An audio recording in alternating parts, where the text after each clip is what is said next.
It's true that Catherine of Aragon, or Catalina de Aragon, as she should be known from her native Spain, is certainly not a forgotten person.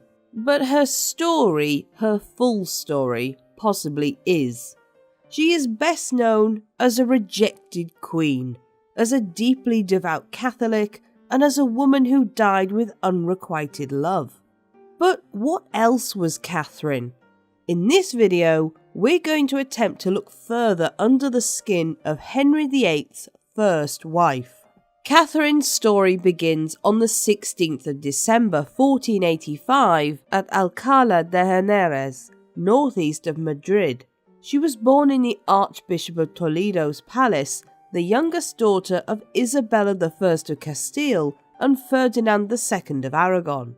She was named for her maternal great-grandmother, Catherine of Lancaster, daughter of John of Gaunt. Her parents had come to their thrones after a tumultuous journey. Both had fought through conflict and battles, and Isabella had rejected offers of marriage that wouldn't have been in her favour. Instead, both of them contracting marriage secretly with each other in order to keep their respective territories. Unusually, Isabella keeping her own lands for herself. They had only one son and now 4 daughters, and so the foundation of their delicate balancing act between their kingdoms rested on the shoulders of just one male heir. Catherine's childhood was marked by moving from place to place. The Spanish countries were at war constantly with the Muslim Emirate of Granada, and as a result, home was wherever the Spanish monarchs were, following the fighting. Isabella insisted on her children being with her, and so the whole family moved when needed. We know that Catherine was present at the ceremonial conquest of Granada on the 2nd of January 1492, and it's obvious that the city was extremely important to her. When it came time for Catherine to go abroad and marry, she chose for her personal emblem a pomegranate, which in Castilian is Granada. Importantly, this childhood would also have been the foundation of Catherine's faith, something which became so important to her later. Her parents were devout to a fault, and this was sharpened against the contrast of the Islamic faith of the Moors. When Isabella and Ferdinand took the city of Granada, they also took control of the city's mosque, rebranding it as a Christian church. The private home of a leading Moor also changed, becoming a Franciscan monastery. Granada would become the symbol of Ferdinand and Isabella's Christian crusade, a triumph of their faith over that of the Moors. It's little wonder that Catherine would cling to her religion as an adult, far from her homeland. But a far more palatable part of Catherine's upbringing that remained with her throughout her life was education and culture. Determined that Spain should be as up-to-date as the rest of Europe, Isabella and Ferdinand invited scholars from across the known world to sit in their universities, commissioned artists to paint not only their own portraits but those of their children as well, patronised detailed tapestries for their palaces, and encouraged music and dancing. Isabella's own education had been, quite normally for a girl when she was young, lacking in many respects, and she was certain she would not allow the same for her children, including her daughters. Not only did her son, Juan, receive a full education in languages, mathematics, literature and the classics, but so did all of her daughters. Catherine would in years to come repeat this with her own daughter Mary. However, despite this culture and education, Catherine would still have grown up in the knowledge that her destiny, ultimately, was to become the perfect consort to a royal or noble suitor, and that her duty would be to make heirs. Sometime after 1486, Henry VII of England began to float the idea of a match between his firstborn son, Prince Arthur, and a Spanish princess, namely Catherine. From Henry's point of view, he needed allies to cement his fledgling reign, and Spain was a good choice against the old enemy of France. Likewise, Ferdinand and Isabella had their own faltering relations with France and favoured an alliance with England for the same reason. By late 1487, the Spanish monarchs had agreed to send ambassadors to England in order to discuss a marriage, alongside trade relations and a political alliance. Finally, on the 30th of April 1488, they gave their ambassador Rodrigo González Puebla the power to negotiate specifically on a match between Catherine and Arthur, but the marriage negotiations were interrupted by a pretender to the English throne, Perkin Warbeck. Anxious about the young man's pretensions to the crown their daughter was to marry into, Ferdinand and Isabella wanted him out of the way and neutralised. When accused by Henry VII of harbouring Warbeck, they quickly organised an investigation into his true origins, revealing to the English king that Warbeck was apparently nothing more than a Flemish man with nice manners. They also tasked their daughter Juana with convincing her husband, Philip of Burgundy, to distance himself from Warbeck. Finally, on the 19th of May 1499, Catherine and Arthur were married by proxy, Puebla standing in for the bride. However, both of Catherine's parents were adamant she would not be sent to England until Arthur was at least 14, and at the time, he was just 12 and Catherine was 13. There was also something of an argument over the dowry and money in general. On the one hand, Ferdinand and Isabella didn't want to spend a lot of money, but on the other hand, they also wanted a lavish reception for Catherine's arrival. In 1500, a list of Catherine's proposed household of around 50 people was sent to England, but Henry tried to reduce it. Finally, in 1501, Catherine left Spanish shores for England, arriving in Plymouth in Devon on the 2nd of October. The first thing she did was go to a local church to thank God for arriving in one piece on dry land, which was understandable as her journey had been beset by delays due to her parents seeing off another war and treacherously bad seas. Clearly, she hadn't been expected when she did arrive, so Catherine wasn't welcomed by Henry's Lord Steward, Baron Willoughby de Broc, in Exeter until the 7th. She then began her progress to London, where she was joined by Henry and Arthur a few days later in Farnborough, Hampshire, on the 4th of November.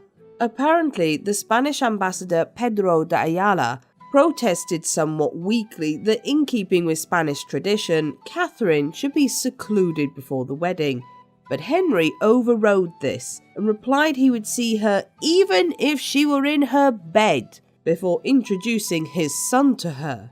Little is known of the first impressions the young couple had of each other, but Arthur wrote to his parents that he would be a true and loving husband, and that he was happy to behold the face of his lovely bride.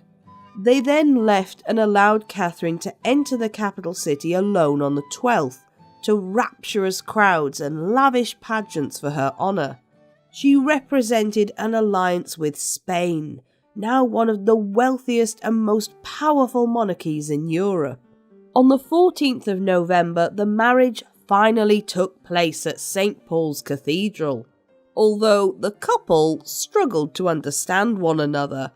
They had written letters to one another in Latin, but struggled to understand what the other said as they had learned different pronunciations.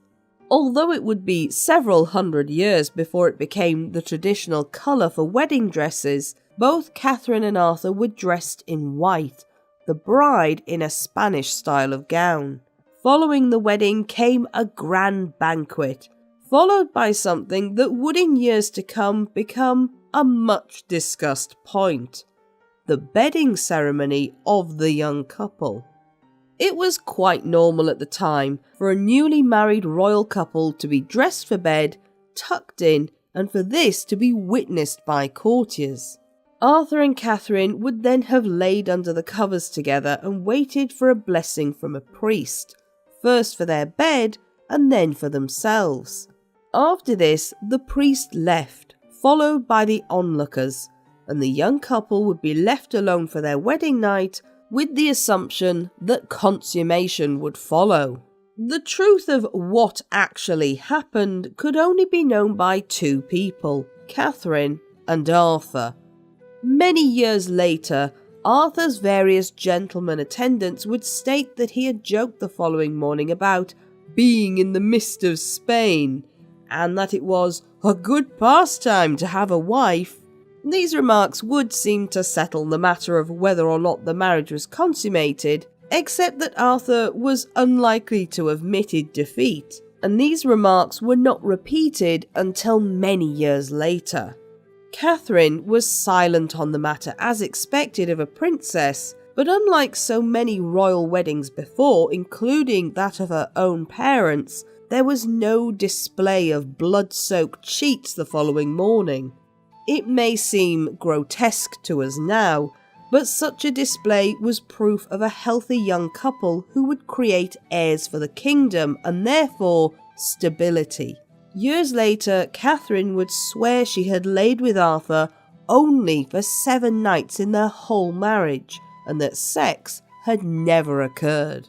There was then great discussion over whether or not Catherine should join her husband at Ludlow Castle in the Welsh Marches, as he was to return shortly after being married.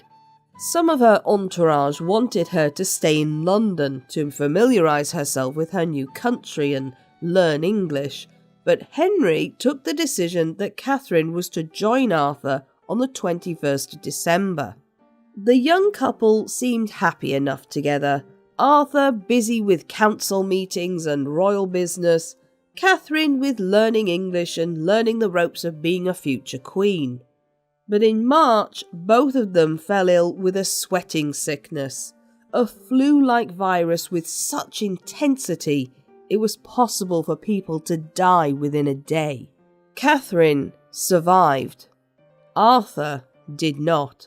On the 2nd of April 1502, aged just 15, the eldest son of Henry and Elizabeth of York died, taking the hopes of a family and nation with him. The problem now came of what to do about his youthful widow. Catherine's elder sister Isabella had been sent back home when she became a widow, but Isabella of Castile and her husband Ferdinand were determined to maintain the alliance between Spain and England. Almost as soon as they received the news of Arthur's death, they floated the idea of Catherine marrying his younger brother Henry. Henry VII and Elizabeth were also keen on the idea, and negotiations opened as they had for Catherine's first marriage. Neither side seems to have worried about the degree of affinity between Catherine and Henry, or in other words, no one cared that they had been sister and brother-in-law. On the 25th of June 1503 they were formally betrothed, but due to the age of Henry, who was still 14, there was room for him to pull out of the agreement when he came of age. The treaty for the betrothal assumed Catherine's marriage to Arthur had been consummated, and while this was agreed by Puebla, it was vehemently opposed by Catherine's duenna, Donna Elvira Manuel. However, it was agreed that covering all eventualities was best, and dispensations were sent for. These were eventually sent out, but they took a number of years to arrive in England, and it's possible there was some doubt over whether a dispensation could even be issued. But by 1504, the situation had changed politically. Isabella of Castile had died on the 26th of November, and while her eldest living daughter, Juana, was her heir to the Castilian crown, Isabella had left Ferdinand as governor of Castile, possibly because she did not trust Juana's husband, Philip of Burgundy. This meant Henry VII felt he couldn't tie himself too closely to Ferdinand until the situation in Spain became clearer, and just before his 14th birthday, young Henry rejected his betrothal to Catherine. However, she and her Spanish representatives were not told of this, which suggests that the king didn't really want his son to reject the marriage altogether, but rather to keep his options open. But with the death of Philip on the 25th of September 1506 and the disgraceful locking away of his daughter Juana, Ferdinand's rule was cemented. Catherine had been allocated Durham House as Dowager Princess of Wales, the London property of the Bishop of Durham. As her dowry had never been paid in full, she was unable to claim her dower, a third of her late husband's properties and lands, and was instead given £1,200 a year as an allowance from the English crown. However, when Donna Elvira was sent away in November 1505, these payments grew ever more sporadic, and Catherine was forced to give up her lodgings without a proper chaperone present and to live at court. She wrote constantly to her father, telling of the poverty Henry VII kept her in, how she was unable to pay her servants, and how she had even had to sell some of the jewels and plate which made up part of her dowry. Catherine also complained in 1507 that despite living in Richmond Palace with Prince Henry, she hadn't even seen him for 4 months. Eventually, she was told about how he had broken off their engagement by Puebla, and she complained bitterly about the ambassador as well. To help with this, Ferdinand also made Catherine an official ambassador for Spain alongside the others. Her letters, however, show hesitancy and are written in her own hand, showing she had no private secretary to help with these tasks. It must have been a highly stressful situation for a young woman in a foreign country with no control over her own future. In February 1508, this came to an end with the arrival of another Spanish ambassador, Gutierre Gómez de Fuensalida, who came with instructions to get the marriage done. Negotiations were painful, and slowly everyone started to believe that the marriage would never happen, and plans were made for Catherine to return to Spain. Only she remained firm, saying that she believed God meant for her to stay in England and become Prince Henry's wife. But by March 1509, even her stubbornness was wearing thin, and she was considering returning home to take holy orders as a nun. And perhaps this would have happened, except that Henry VII died on the 21st of April 1509. Prince Henry, now Henry VIII of England, gave instruction that in fact he had decided he would marry Catherine and that the wedding should take place as soon as possible. He would claim it was his father's dying wish, but considering the way the negotiations had been going, it's far more likely it was his own idea. On the 11th of June, at the age of 23, Catherine was finally married to Henry, who was a few weeks shy of being 18, in a private ceremony in the Church of the Observant Friars outside Greenwich Palace. It was a very quiet wedding, different from the coronation that would take place a few weeks later on the 23rd. The coronation was a suitably grand affair, the route for the royal couple lined with gold cloth and tapestries. Henry led Catherine from the Tower of London to Westminster Abbey, and it was followed by grand banquets and festivities. Catherine had triumphed. Despite having nearly 8 years of difficult and at times humiliating experiences, she had held fast to what she believed was her destiny. And at the time, she could not possibly foresee the trouble she would have with her new husband. He was young, tall, athletically built, handsome with red hair, intelligent, cultured and religious. In short, Henry seemed everything Catherine could have wanted in a future spouse. But hints of his real character started to show through. He publicly asked all those who had suffered injustices to step forward, but Many of these were ignored after the wedding fervour wore off, and he imprisoned his father's 2 councillors and tax collectors, Richard Empson and Edmund Dudley, who were clearly scapegoats, having them executed quietly some months later. At first, the couple were very happy together. They found each other attractive, attentive, and enjoyed being in each other's company. Shortly after her second marriage, Catherine at last found herself pregnant, leaving no doubt that she had indeed consummated things this time round. But the joy was to be short-lived. On the 31st of January 1510, roughly 6 months into her pregnancy, Catherine miscarried a stillborn girl. However, she was informed that the child was actually one of twins, and that she should expect the other child to be born normally. The news of the stillborn daughter was kept quiet, but of course no other child appeared in the months after either. Catherine was no doubt made to feel even worse about her very public non-pregnancy when Henry started to chase after another woman, Lady Anne Hastings.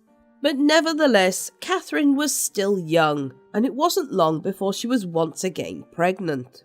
Happy to silence critics who whispered she may not have been able to conceive again, Catherine also became more important in politics. Henry had been brought up on stories of kings going to war, including his own ancestors such as Henry V, but it left him with the desire simply to fight, and to fight France because that's what English kings did. Catherine was more astute in these matters, having been brought up by Ferdinand as her father, the master of political spin, and Henry looked to his pretty young wife to help him in unfamiliar waters. She became a true representative of Spanish interests in England, especially as her father sent her missives to pass on to Henry in her own way. Ferdinand and Catherine between them taught Henry how to conduct the subtle art of political subterfuge, not showing your true hand behind your smile. On the 1st of January 1511, Catherine finally gave birth to the much longed for son she and her husband wanted, a boy who would also be named Henry. To her joy, it was a healthy boy, and Catherine seemed to be doing perfectly well after giving birth as well. In London, wine flowed freely, there were bonfires, prayers of grateful thanks, and processions to mark the occasion.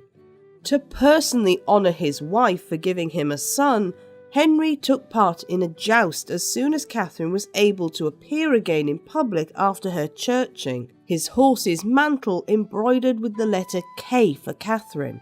However, once again, tragedy would strike. Just a few weeks after being born, their baby son grew unexpectedly sick and died on the 22nd of February. The grief and shock must have been hard for both parents to bear, and Catherine was heartbroken. But there would be time for more children, and there were other matters of state. When Henry was absent on campaign in France between June and October of 1513, it was Catherine he put in charge of England's affairs. He made her governor of the realm and captain general, giving her the authority to raise troops, make appointments, and had a council to do business with. This shows that Henry certainly trusted Catherine, not only on a marital level, but with his kingdom. But on top of this, Catherine was once again heavily pregnant. Thinking it was the perfect opportunity to strike, James IV of Scotland invaded on the 22nd of August. On the 3rd of September, Catherine instructed Sir Thomas Lovell to raise an army in the Midlands, and by the 8th of September, Catherine herself rode north with a reserve army despite being pregnant. On the 9th, Thomas Howard, Earl of Surrey, who was in charge of the Northern Army, defeated the Scots at Flodden. James IV died on the battlefield with many of his men, and Catherine sent a piece of his bloodied coat to Henry. She had proven herself a queen willing to defend the country she now called home. For the rest of her queenship, Catherine would prove, far from being a quiet queen sewing with her ladies, she was more than willing to be heavily involved in politics and war. Her own mother had personally warred against the Moors of Spain. So too did Catherine shape herself to be a warrior queen against the Scots and French. However, possibly because of her endeavours, Catherine once again miscarried a son on the 13th of September. A painful and sad pattern was to follow. The following year, in November or December 1514, Catherine lost yet another child, a son who was stillborn. Henry's dalliances with other women continued and only grew with each lost child. By 1514, Henry's mistresses were now openly spoken of at court. Catherine herself was by now in her early 30s, and her youthful beauty had given way under years of stress and tragedy to a lady settling more comfortably into middle age if still attractive, carrying more weight after successive pregnancies, and seeming more worldly wise. But her prayers for a living child would soon be answered. She once again fell pregnant in 1515, although Catherine must have felt trepidation at getting her hopes up. But she carried to term and gave birth to a healthy daughter named Mary on the 18th of February 1516, a girl who would grow up to become England's first crowned queen regnant. Catherine's joy at finally being a mother to a living child was unbounded, and through Mary's life her mother would lavish love and attention on her. Shortly after Catherine was able to once again come out into public view, she was given the news that her father Ferdinand had died as she prepared for birth on the 23rd of January 1516.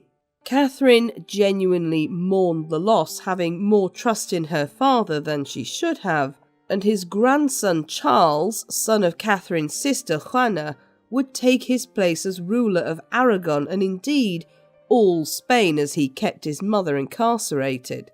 He was Catherine's link to her homeland, and in years to come, the scrawny 16-year-old would become his aunt's biggest supporter. Catherine would remain passionate about education, and this continued for Mary as well. While she had come to the English court knowing only French, Latin and Spanish, Catherine had since become fluent in English. She also helped look after the interests of Queen's College, Cambridge, and interceded with Henry to protect Lady Margaret Beaufort's, his paternal grandmother, benefaction to St. John's College. She was also described in glowing terms by Erasmus for her academic knowledge at the court. It was also Catherine who helped provide much of Mary's early education, also engaging the Spanish humanist Juan Luis Vives for advice and to write the Institutione Feminae Christianae, a book on education for young Christian girls. He praised Catherine in his foreword as a model of maid, married woman and widow. By the age of 9, Mary could play music on several instruments, wrote and spoke Latin, and also spoke Spanish, French and possibly Greek alongside dancing. Under Catherine's own pursuit of education and that of her daughter, it became fashionable to educate daughters openly, largely due to Catherine's influence. Despite his disappointment at not having a son yet, Henry doted on Mary and often boasted about her accomplishments. She inherited her father's complexion and red hair with pale blue eyes. But Catherine would only fall pregnant once more in early 1518 and would give birth on the 10th of November that year to another stillborn daughter. It would be her last pregnancy. But there were still other queenly duties, and a year earlier in 1517, Catherine had spoke up for those who were imprisoned after the evil May Day. In early May of that year, distrust of foreigners in London erupted into full-on xenophobia.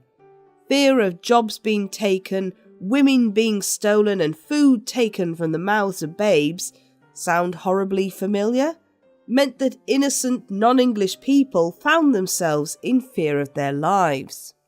Thomas Wolsey protected his house with cannons and guards, the Portuguese ambassador escaped with his life after being attacked, and the mayor had lost control of the situation altogether. Henry was furious, and after troops were brought in to calm the situation, many of the rioters were hanged. But about 300 prisoners, including 11 women, were not immediately sentenced. They were made to kneel before Henry, sat on a throne under a cloth of state, begging for their lives. Catherine apparently turned to her husband with tears in her eyes, knelt with them, and also begged to spare them.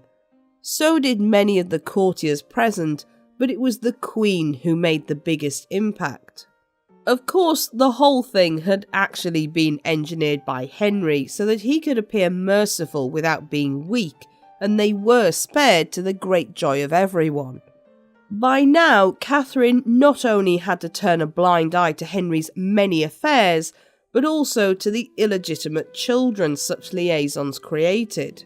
Only one illegitimate child was acknowledged by Henry, that of a son called Henry Fitzroy, whose mother was Elizabeth or Bessie Blount, who had originally come to court as a maid of honour in Catherine's household.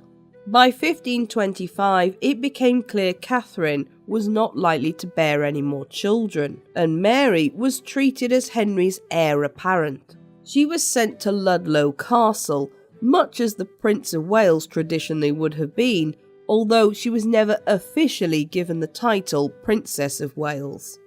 At the same time, Henry Fitzroy was invested as Duke of Richmond, a move many saw as a possible future path to the crown.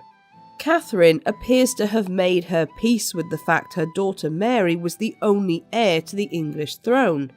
Mary would simply need the right husband by her side, and while Henry played off French and Spanish sides by making and breaking betrothals several times for Mary, Catherine always favoured a Spanish Catholic husband for her daughter. Unfortunately for Catherine, while she had made her peace with the situation, Henry had not. In the same year as Mary was sent to Ludlow and England and France made peace, his wandering eye settled on one of Catherine's ladies-in-waiting, the infamous Anne Boleyn. Anne Boleyn was dark-haired, attractive and alluring. She had spent much of her younger years at the French court, and her dancing, flirtatious behaviour and style of dress were exotic amongst the English courtiers. Anne was between 10 to 17 years younger than Henry, and while she was happy to flirt with the king, she didn't leap into his bed as his other mistresses, including her sister Mary Boleyn, had before.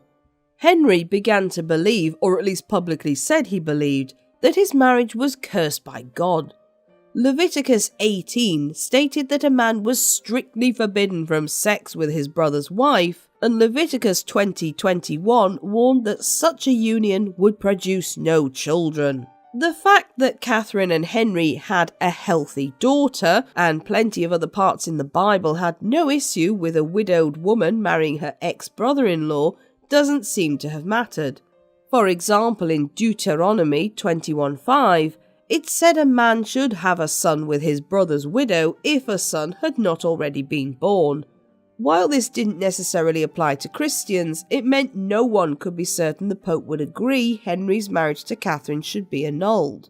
Catherine was horrified at the suggestion that she should join a nunnery, and remarked, "God never called me to a nunnery.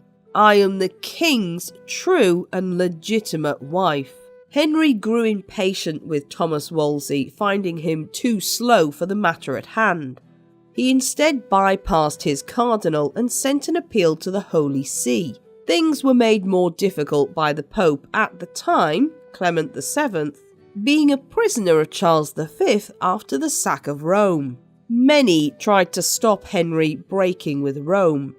Martin Luther argued that the Bible did not allow for divorce, but did allow for polygamy at times, so why not simply take a second wife? The Pope even offered a dispensation for Henry Fitzroy to marry his half-sister Mary in order to secure the dynasty and allow for royal heirs. But Henry was too stubborn to believe the opinions of others over his own, too fearful that he would be the one who ended his father's fledgling dynasty by not having a son, and frankly, had also probably decided he wanted another wife by this point. Wolsey attempted to convene an ecclesiastical court in England in 1527 with a representative of the Pope, but Clement VII did not want the decision reached in England without him, and so he recalled his legate. Of course, the fact he was a prisoner of Catherine's nephew Charles may have meant he was influenced. Henry by this point will have seen that the Pope would never agree to an annulment while under Charles's control. Henry himself appeared before Wolsey to defend the validity of his marriage, but in May the trial was adjourned while expert opinions were sought, never to be resumed. Catherine was never invited to defend herself and her marriage, but this meant she would easily have been able to appeal any decision made anyway. It seems more likely the whole trial was simply to lay the groundwork for a separation. On the 22nd of June, Henry made his feelings towards Catherine plain when he asked her for a formal separation. Obviously, she refused. Seeing her fury, Henry backed down, apparently saying he was only worried for his scruples. Catherine did not sit back and wait to see what would happen next. She immediately wrote to her nephew Charles, asking him to personally try and dissuade Henry from this course of action and to force the Pope to summon the case to Rome and revoke any authority Wolsey had. Anne Boleyn, meanwhile, was still having what could be described as an emotional affair with Henry, and still spent most of her time at court while resisting Henry's attempts to seduce her. She had made it clear that he could only have her as a queen, not as a mistress, and she had also refused his offer of making her an official royal mistress of the court. Not long after, Henry sent to Rome for a dispensation that would allow him, in the view of his marriage to Catherine being annulled, to marry any woman he chose, even within the first degree of affinity. While we would not think them related today, this referred to Anne Boleyn, as her sister Anne had been Henry's mistress. He also commissioned various scholars to set out the case, most of them arguing that as Catherine and Henry's marriage was already against divine law, Pope Julius II should never have given a dispensation anyway. Henry also argued that, put into the original Hebrew, Leviticus's promise of childlessness only referred to male children, convenient. And finally, that peace between England and Spain was a poor reason to give a dispensation. In short, Henry was grasping at any straw possible. Catherine, on the other hand, had just one argument, that her marriage to Arthur had never been consummated, and therefore she was Henry's legal wife in the eyes of God. The problem was that it was an emotional argument and one that could never be proven. The Pope sent Cardinal Campeggi in October 1528, and under the seal of the confession, Catherine swore she had only slept beside Prince Arthur when she shared his bed, and nothing else. Popular support swelled for her. It wouldn't help, however. Henry was determined to have his way, and finally, in May 1529, a legatine court met at Blackfriars. Catherine appealed to the Pope for the case to be heard in Rome and appeared in person at the court on the 18th of June, noting for the record her denial of the impartiality of the legates and of the fact she had appealed to Rome. A few days later, on the 21st, both she and Henry appeared, the king setting out his case, and Catherine appealing for the honour of herself and Mary. Catherine stormed out of the court when it was clear which way the wind was blowing, despite a summons to return. Catherine was, however, at least for now, still queen. But she and Henry rarely spent time together, and when they did occasionally dine together, it usually ended in a furious row. To Anne's distaste, and that of this modern narrator, in June 1530, Henry was still asking Catherine to make his shirts. But finally, in 1531, Catherine was banished from court and Anne was given her rooms. On the 11th of July 1531, it was the last time Catherine and Henry ever saw each other. She was ordered to the Moor Castle in Hertfordshire, while Mary was to remain at Windsor, and Catherine would also never see her daughter again. By the end of 1532, Anne Boleyn was probably pregnant, and she and Henry married on the 25th of January 1533.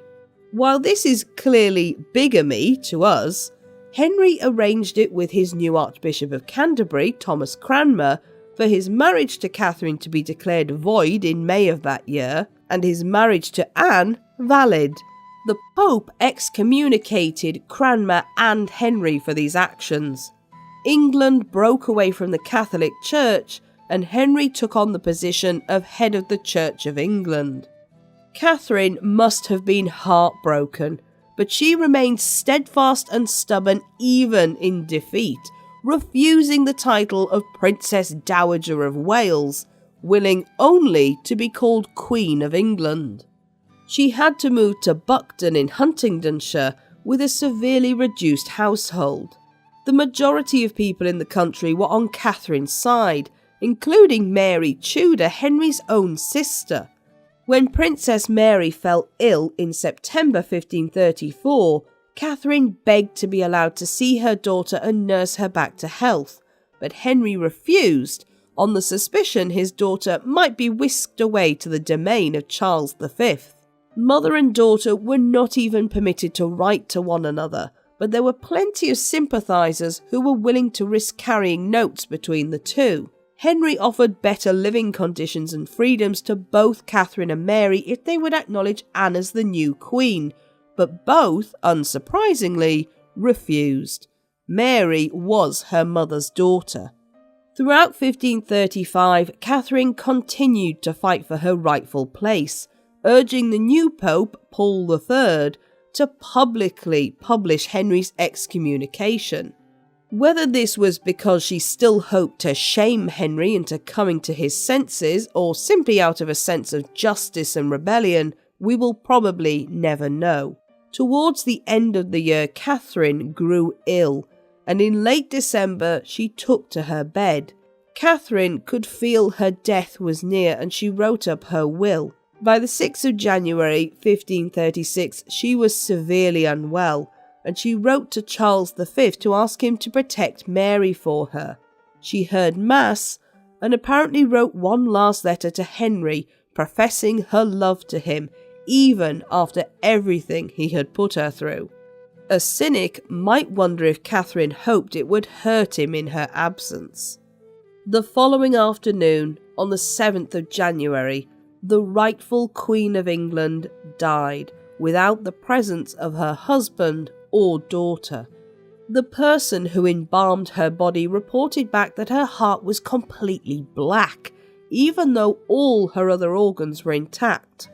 It's very likely this was a cancerous tumour, but equally a suggestion at the time was of a slow-acting poison, which is what her physician chalked it up as. When the news was received by Henry and Anne, they didn't even have the good decency to act upset, instead publicly happy about Catherine's death. Henry was relieved as he thought Catherine's death meant Charles V would not go to war with him, and he and Anne wore yellow the following day, a colour which symbolised joy, parading their daughter Elizabeth around. Courtiers at the time were disgusted by the vulgar display. On the day of Catherine's funeral, Anne Boleyn miscarried a male child, something which was taken as an ill omen. As Henry refused to acknowledge Catherine as anything other than the Dowager Princess of Wales, She was buried at Peterborough Cathedral with little ceremony, and no monument was erected for her. Henry didn't go to the funeral, and he also forbid Mary to attend. Catherine was one of the strongest queens in British history, enduring a lifetime of tragedy with a brave and stubborn resolve. She was a Spanish infanta, along with her siblings, a symbol of a united Spain. Catherine was a valuable bride, being the living embodiment of an Anglo-Spanish alliance not once but twice. She was a young widow, enduring years of uncertainty in the wake of Arthur's death. Catherine was also a loving wife and mother, doing nothing but her absolute best to fulfill these roles she believed were given by God, never giving up on either relationship. And finally, despite her rejection by Henry and her official downgrade to Dowager Princess, she was a Queen of England in every sense of the word, leading troops in battle to defend the kingdom, being politically involved in England's best interests as well as Spain's, being kind and generous to the poor of her marriage country, and leading England's educational and culture revolution through her own desire to learn. Hundreds of years after her death, Mary of Teck, better known as the wife of George V, had Catherine's status rightfully reinstated as a queen. Her tomb was upgraded, including now the title Catherine, Queen of England upon it, as well as banners declaring the same. Every year there is now a service in her honour at the cathedral, and her tomb is constantly decorated with flowers and pomegranates, her symbol. Perhaps then, in death, Catherine is given the honour and respect that her husband should have paid to her in life. Anne Boleyn has to be one of the most famous women in English history, and yet for such a well-known person, she's still a mystery. Was she a vicious schemer, or a woman pushed to power by ambitious male relatives? Was she a wronged wife, or an incestuous harlot? In short, was Anne Boleyn a good person, or a bad person, or somewhere in between? Anne was born into England's 16th century aristocracy to Thomas Boleyn, Earl of Ormond and of Wiltshire, and his wife Elizabeth Howard, who was daughter to Thomas Howard, Duke of Norfolk. She was most likely born around 1500 at Blickling, Norfolk. There is a source which suggests she might have been born in 1507 based on a letter Anne wrote in French to her father while in the Low Countries in 1514, which historian Eric Ives argues shows a maturity that could not have been exhibited by a young child, and so it's more likely she was a teenager by then. Anne was the middle child of 3 surviving children, with a sister Mary, a few years older than her, and a brother George, younger than her by around 4 years. Anne's childhood was a secure one. Not only did she come from a wealthy family that had risen to hold claim to noble titles, but she was also given a good education for a girl of her rank. She was taught arithmetic, literature, history, reading, spelling and writing, as well as being taught on religious subjects. Her education would have included practical skills such as dancing, household management, embroidery, good manners, music, needlework and singing lessons. But her greatest education in courtly manners was yet to come.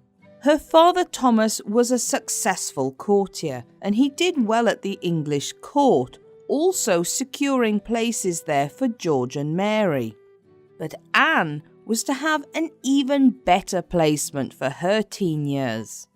In 1512, Thomas Boleyn was appointed as ambassador to Margaret of Austria, governor of the Habsburg Netherlands, presiding over the most prestigious court in Europe at the time. This meant any young nobleman or woman who found a place there would receive the education of a lifetime. Luckily for Anne, Her father impressed Margaret enough to secure his daughter a place at court in Margaret's household. Anne arrived the following year in 1513 as a teenager and made an equally good impression on Margaret, who wrote that her new charge was bright and pleasant for her young age.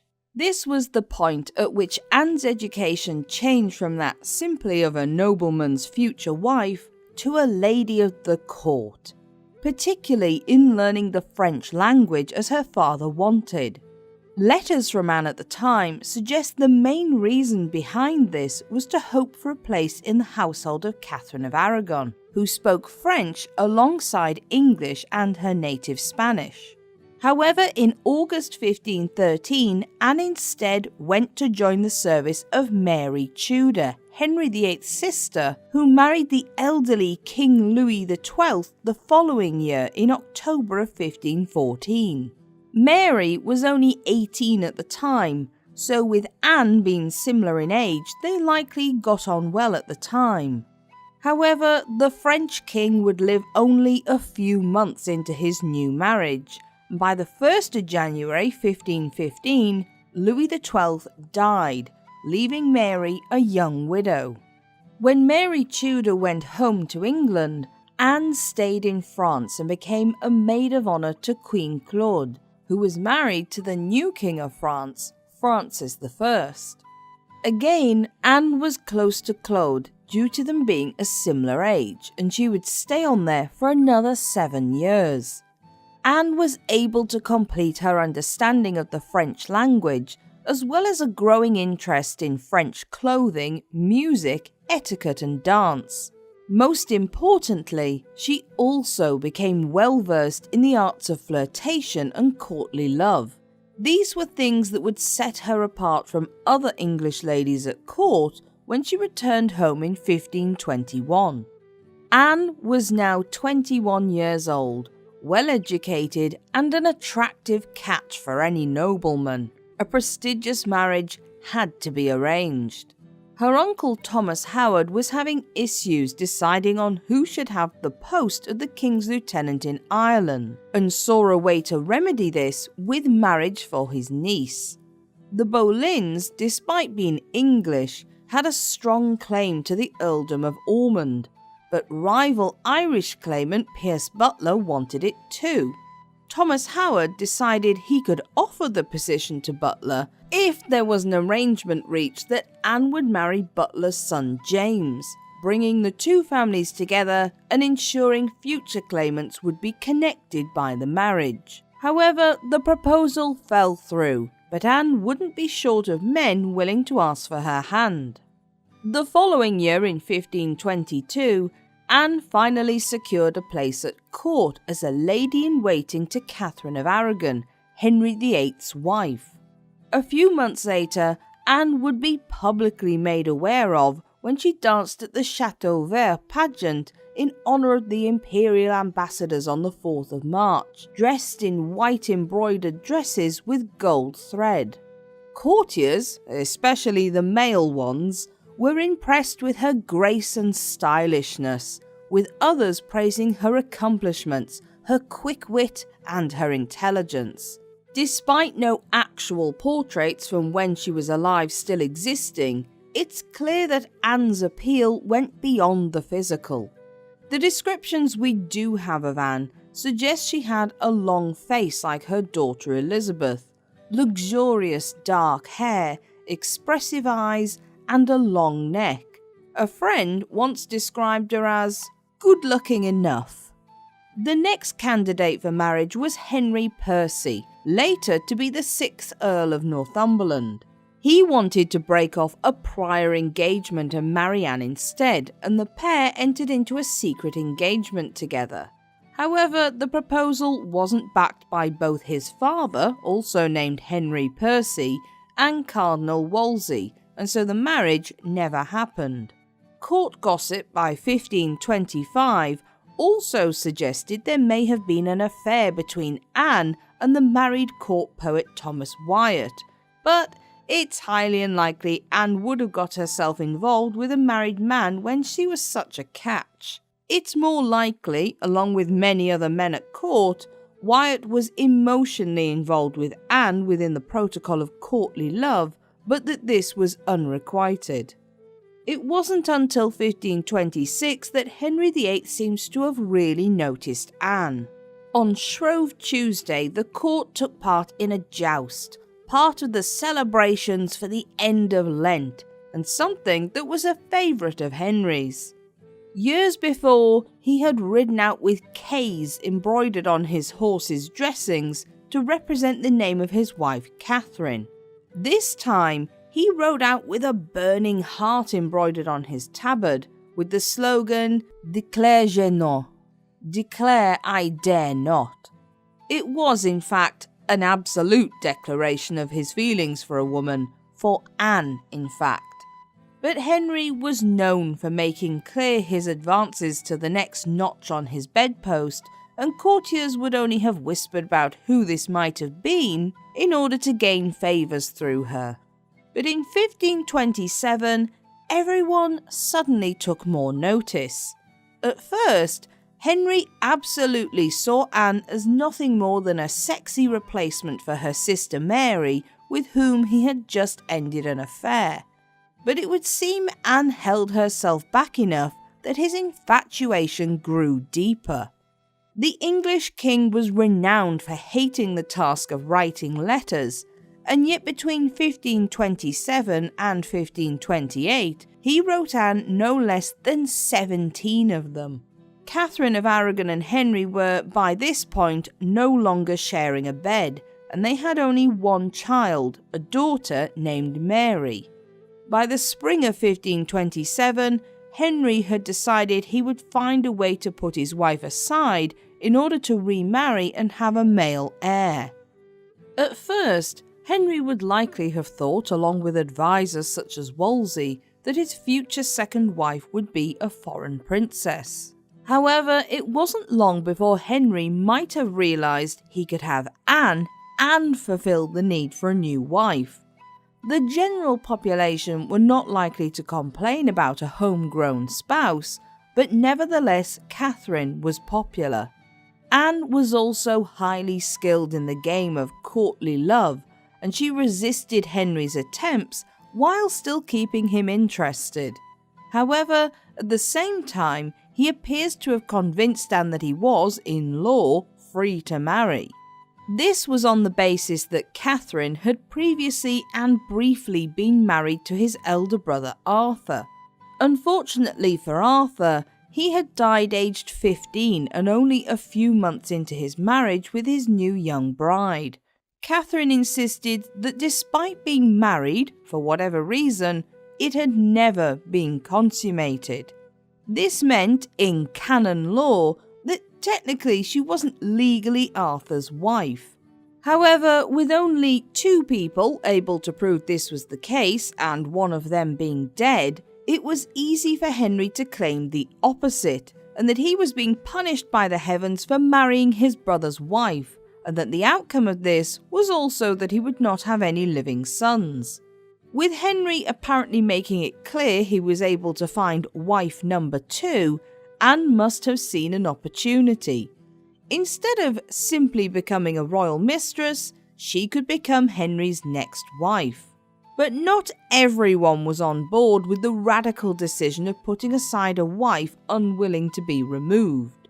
The Pope, wanting to maintain good relations with Charles V of Spain, Catherine's nephew, who had him imprisoned at the time, put a spanner in the works and publicly declared he was against Henry marrying Anne when a papal dispensation was applied for in the summer of 1527. Fed up with how things were dragging on, Henry decided to do away with waiting for the decision of the Holy See in Rome, instead setting up his own ecclesiastical court headed by Thomas Wolsey. Henry appeared himself in court to defend the validity of his marriage, but then it was decided expert opinions had to be sought, which never materialised, and in May the trial was permanently adjourned. The trial's real purpose was probably to lay the groundwork for a separation, and on the 22nd of June, Henry formally asked Catherine if she would be happy breaking up with him. Unsurprisingly, she said no, which made things somewhat more difficult.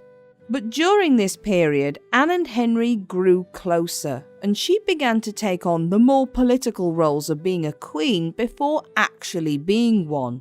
In the years before their marriage, Anne was able to grant petitions, give patronage, and likely had a great deal of influence over Henry. However, despite the rumours that the king and Anne were already sleeping together, it's more probable they actually weren't, as Henry knew any son he had would need legitimacy. In 1528, the dreaded sweating sickness broke out, and Anne retreated to Hever Castle, but she still contracted the illness. Henry VIII was especially nervous of any severe illness, and he moved constantly around his palaces to keep out of the way of potential infection, including ensuring his daughter Mary, at the time his only heir, was also kept out of harm's way. When Anne fell ill, Henry immediately sent his own physician to care for her, and she recovered shortly afterwards. At first, Anne was happy to wait it out while Wolsey attempted to secure a papal dispensation for his king, but as time dragged on, she lost faith in him. Anne became certain that Wolsey didn't really want the marriage to go ahead, and in 1529 she threw her lot in with other courtiers who wanted rid of him for their own reasons. Thomas Wolsey was a man who had come from humble origins to be by the side of the king, and there were plenty who were jealous of his position. In the same year, Anne's efforts ensured Wolsey was removed from public office, replaced by nobles who proved to be just as ineffective as him at convincing the Pope to change his mind about the marriage. From Anne's point of view, she must have been frustrated with the lack of progress, and she began to turn to more radical ways to speed things up. While in France, Anne had possibly already been exposed to ideas about the Reformation, and she gave Henry selected passages from the book Obedience of a Christian Man, in which William Tyndale argued that kings had authority over the church. Henry had once been described as defender of the faith by the Pope for his published writings on the authority of Rome, but this idea of kings being in charge of their country over the authority of the church took root in Henry's head. Devout as he was, he needed an answer to his great matter. However, this was not merely a matter of bagging herself a king. Anne appears to have also been genuinely devout and sympathetic to the cause of the Reformation. It's possible that she recognised if she became queen, it would allow her to further the patronage of reformists and encourage their ideas in England. Not long after, Henry sent to Rome for a dispensation that would allow him, in the view of his marriage to Catherine being annulled, to marry any woman he chose, even within the first degree of affinity. While we may not think of them as being related, many people at the time viewed Henry's relationship with Anne as a little too close, since he had also slept with her sister. The king also commissioned several scholars to argue his case, looking for passages in the Bible that basically would allow him to set Catherine aside.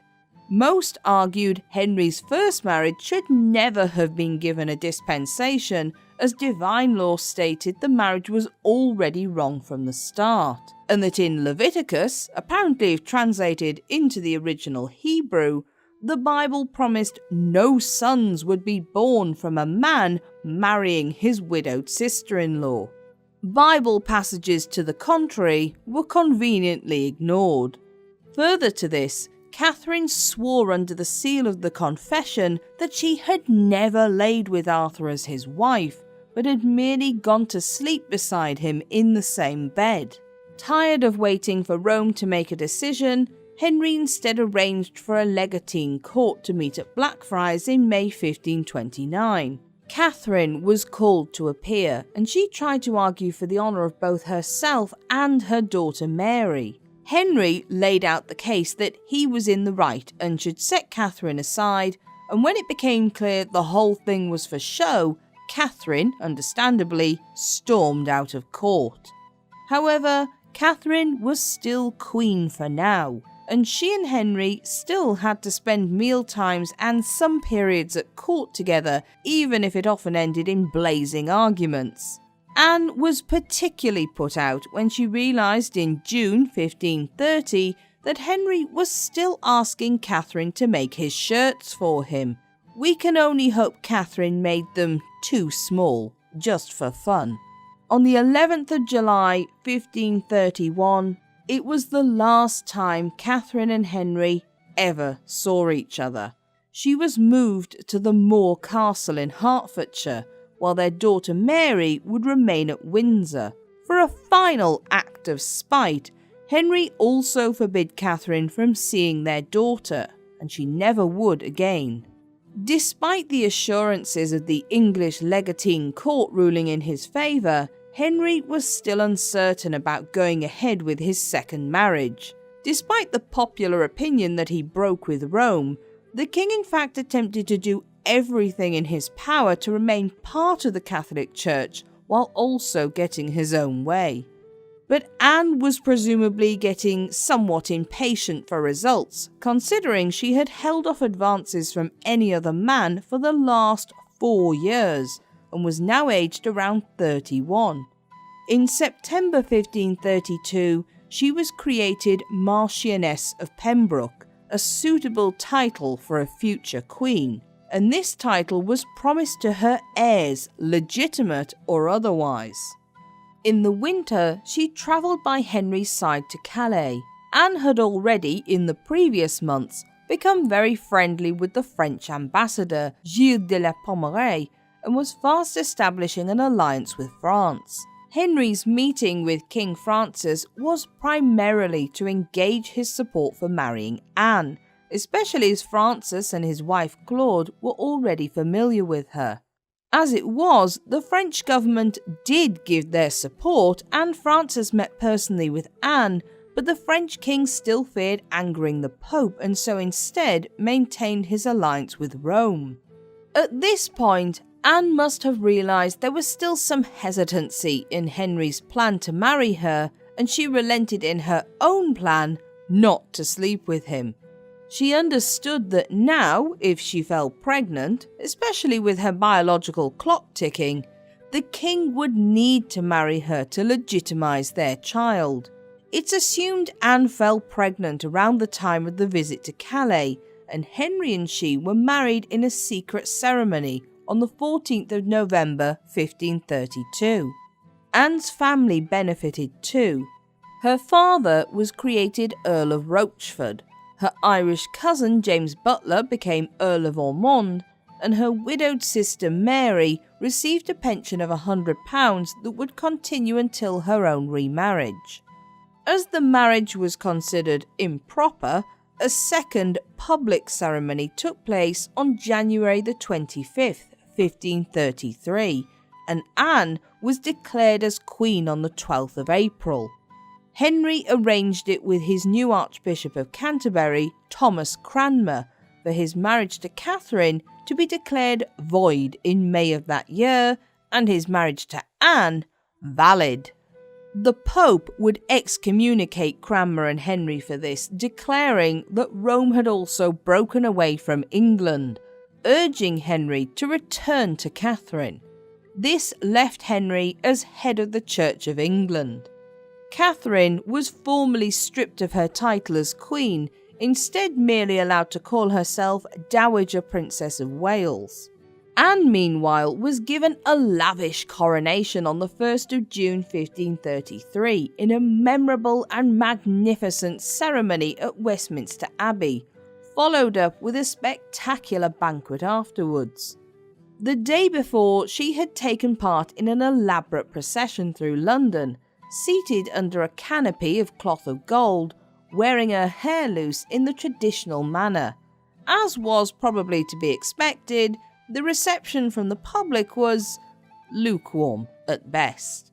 Anne was also the last Queen Consort of England to be crowned separately from her husband, and she was also crowned with St. Edward's crown, which was usually reserved only for monarchs. It's assumed this was because Anne was obviously pregnant by this point and everyone thought it was a boy. Therefore, using St. Edward's crown was like pointing a glaring future king arrow at Anne's stomach. Ironically, the child would indeed be a great future monarch, if not a son. Anne's motto as queen would be the most happy, which was optimistic to say the least, and she chose a white falcon as her personal device. Or more specifically, she chose a white falcon alighting on a dead tree stump, which then burst into Tudor roses. Subtle. 3 months later in September, Anne went into labour. She had settled herself at Greenwich Palace to prepare for the birth, and all seemed to be going well. All the court astrologers and doctors but one had confidently predicted a boy, and King Francis had even been asked to stand as the boy's godfather. However, on the 7th of September, Anne gave birth not to a son but to a daughter named Elizabeth. The traditional jousting tournament that had been arranged, usually to celebrate the birth of an heir, was hastily cancelled, and all notices about the prince quickly had an S shoved on the end of the word to make it princess. It was a huge blow for both Henry and Anne, although it wasn't the end of the world just yet. Elizabeth was still doted on by both of her parents, and especially by Anne, who feared the presence of Henry's other daughter, Mary. To assuage his new wife's worries, Henry had Mary separated from her own staff and sent to Hatfield House, where her new baby half-sister now resided with her own personal staff. It must have been humiliating for poor teenage Mary, who had not only been stripped of her title of princess and forbidden from seeing her mother, but now had to live in the household of a half-sibling that represented the split between her parents. Nevertheless, she was known to be caring towards her baby sister Elizabeth. Anne also rubbed some courtiers up the wrong way by living far more ostentatiously than Catherine had, with around 250 personal servants and a large personal female staff of 60 maids of honour.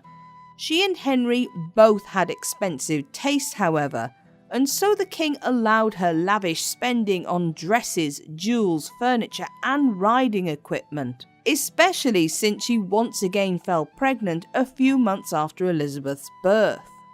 But while this display of wealth was used by her critics to show she wasn't really religious at all, it was expected of monarchy to show off the grandeur of their station, which was still believed to be ordained by God. But what had made Anne attractive as a mistress was less attractive as a royal wife. Her sharp wit, intelligence and political acumen had made her sexy, but it wasn't considered proper for a queen to argue with her king about matters or to disagree with him at all. Her role now had to be to support him, and after a miscarriage in August 1534, Henry posited the possibility of divorcing Anne without returning to Catherine to Cranmer and Thomas Cromwell.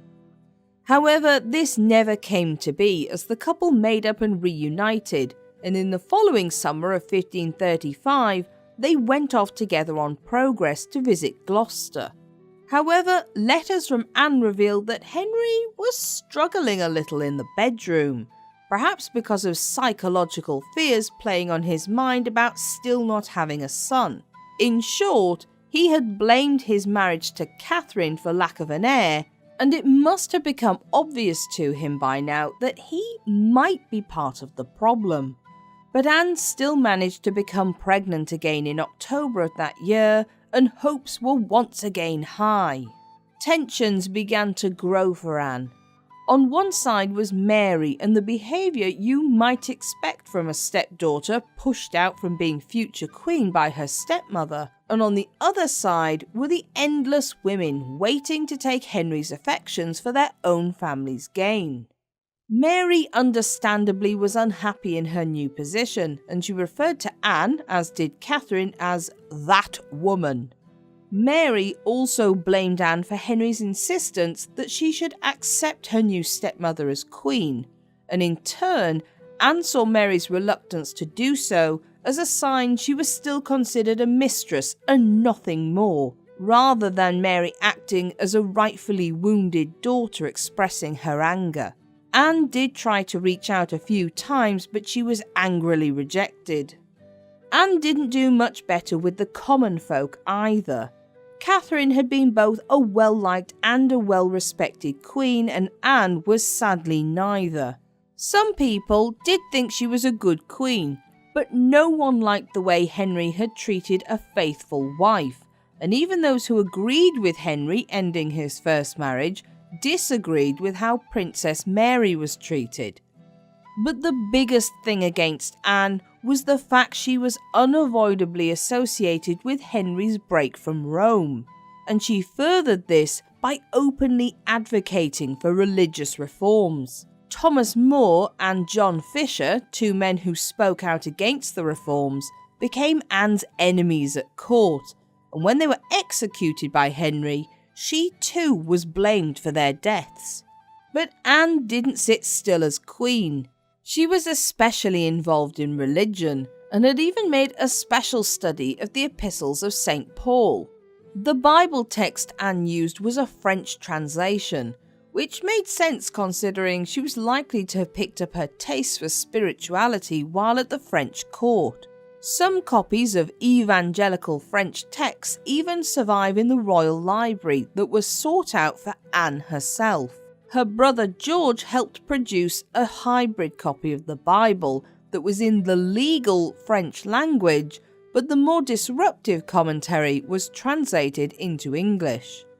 Anne also ensured England was a safe haven for reformers fleeing persecution, and she had a hand in encouraging Henry to patronise like-minded clergy, as well as doing some of this herself.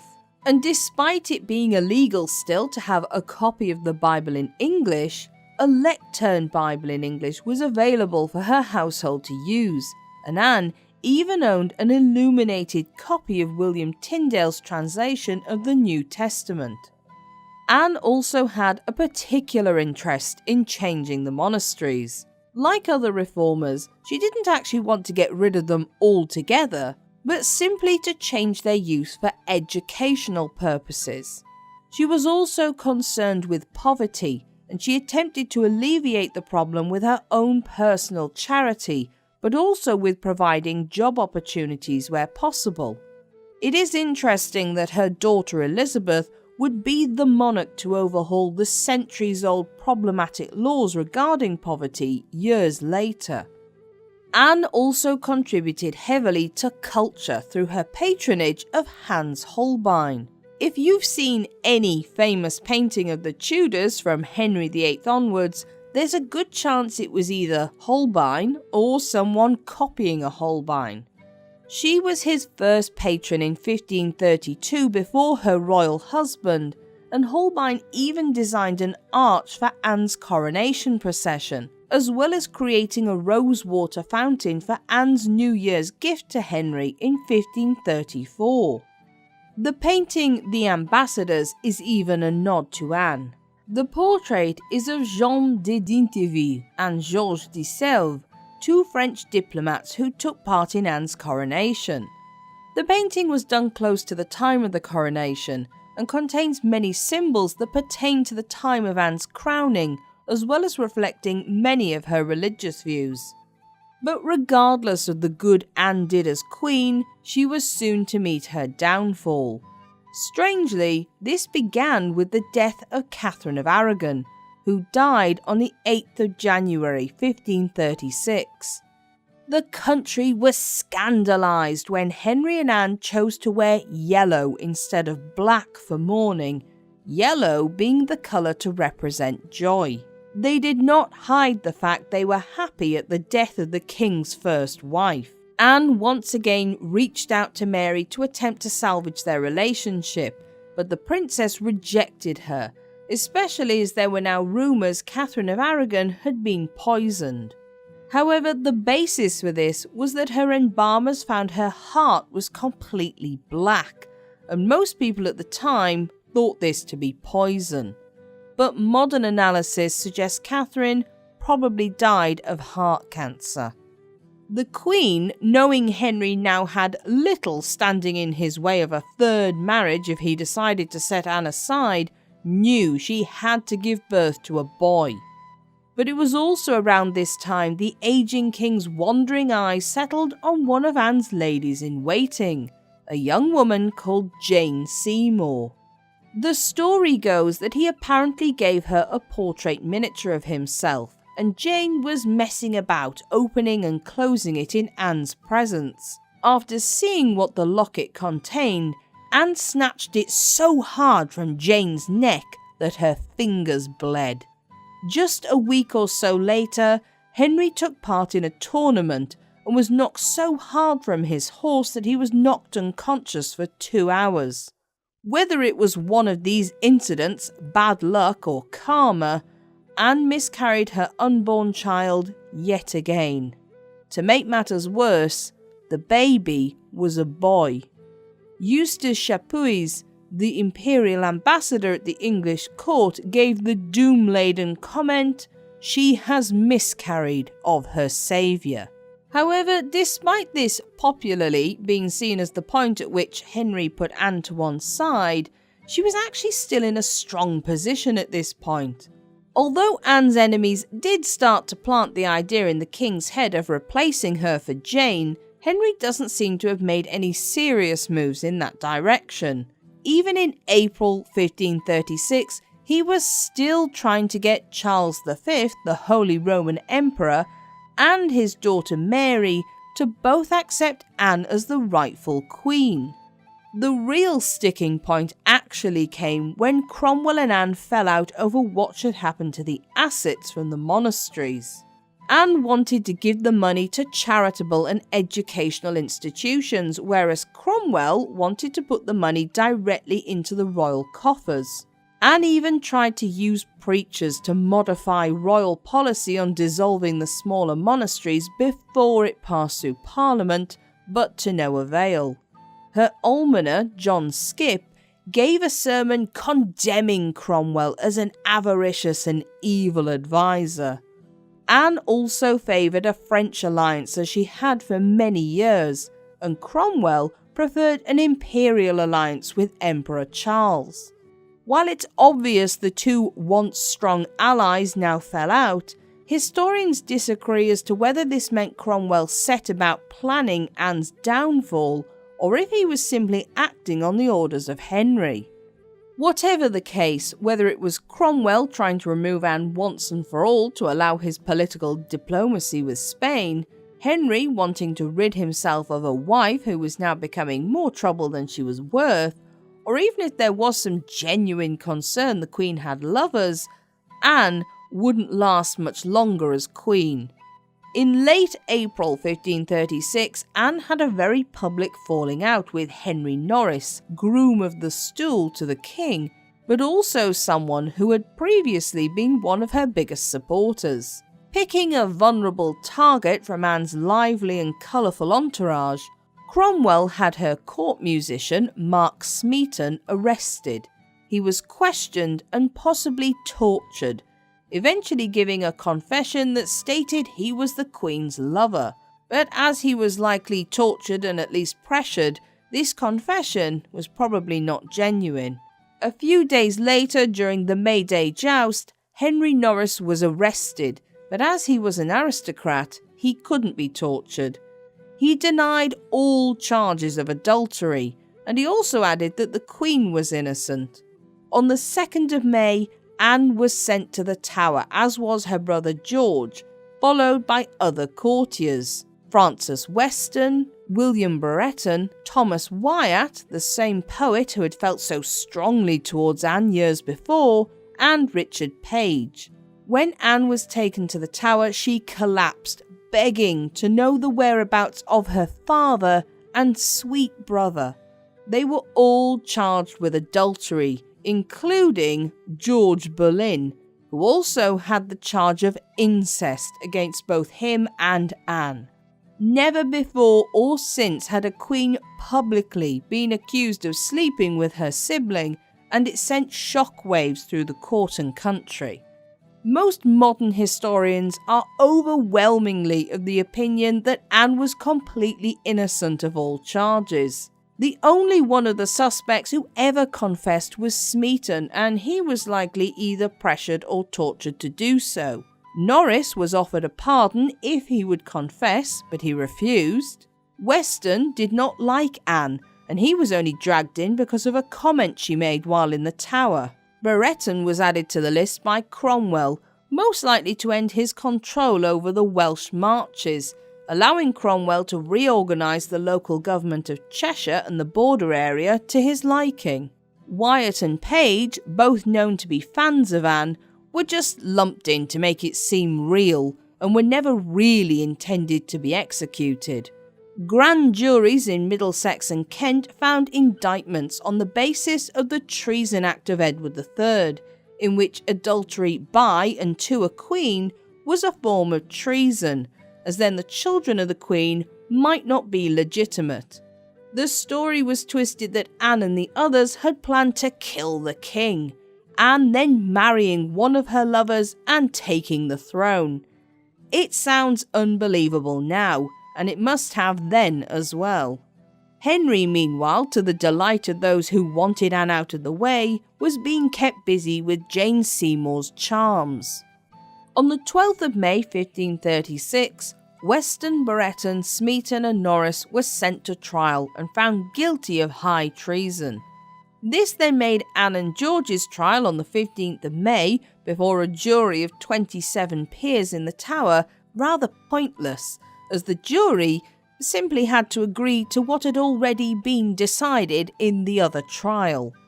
Anne and George were found guilty of adultery, incest and high treason. And 2 days later, on the 17th of May, Cranmer found the marriage between Anne and Henry null and void, which also begged the question how she had been adulterous if she wasn't really married. Logic did not prevail in this mess. If nothing else, Anne was a woman who had gone 4 years, holding off not only from men in general but from a king, while also convincing him to give up his first wife and marry her instead, all while her child-rearing years ticked by. She clearly was not a woman stupid enough to throw everything away for a lover, whoever it might have been.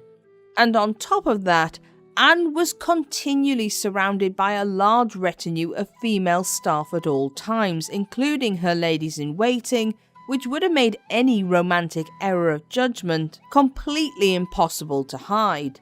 In other words, had the affairs really happened, Anne would have had to have at least a couple of ladies-in-waiting helping her, and yet none of them were ever charged, and all were kept on to serve the next Queen, Jane Seymour.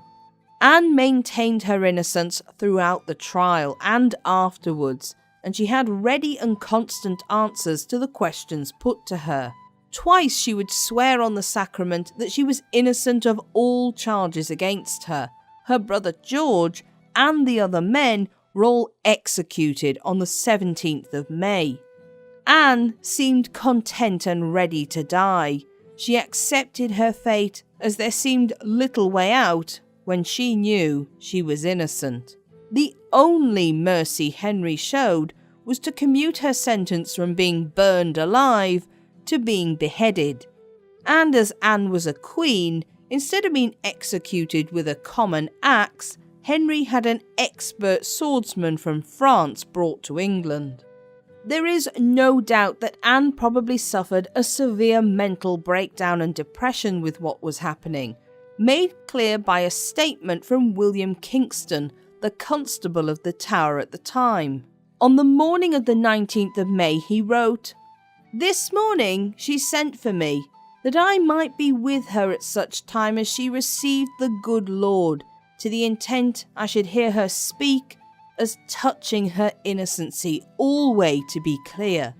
And in the writing of this she sent for me, and at my coming she said, Mr. Kingston, I hear I shall not die afore noon, and I am very sorry therefore, for I thought to be dead by this time, and past my pain. I told her it should be no pain, it was so little.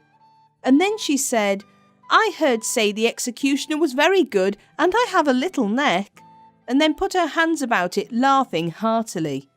I have seen many men and also women executed, and that they have been in great sorrow, and to my knowledge, this lady has much joy in death. Sir, her almoner is continually with her, and had been since 2 o'clock after midnight.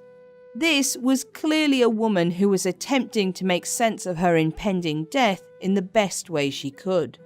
On that same morning, Anne was led to a scaffold that had been erected on the north side of the White Tower, wearing a dark grey dress of damask trimmed with fur, with a red petticoat beneath. Accompanied by 2 female attendants as she walked, onlookers remarked that Anne did not look upset and that she had a devilish spirit about her and seemed happy, as though she was not about to die. She climbed the scaffold and made a short speech in which she still, tellingly, did not confess to the crime she had been accused of. Good Christian people, I am come hither to die, for according to the law, and by the law I am judged to die, and therefore I will speak nothing against it. I am come hither to accuse no man, nor to speak anything of that, whereof I am accused and condemned to die, but I pray God save the king, and send him long to reign over you, for a gentler nor a more merciful prince was there never, and to me he was ever a good, a gentle and sovereign lord. And if any person will meddle of my cause, I require them to judge the best. And thus I take my leave of the world and of you all, and I heartily desire you all to pray for me. O Lord, have mercy on me. To God I commend my soul."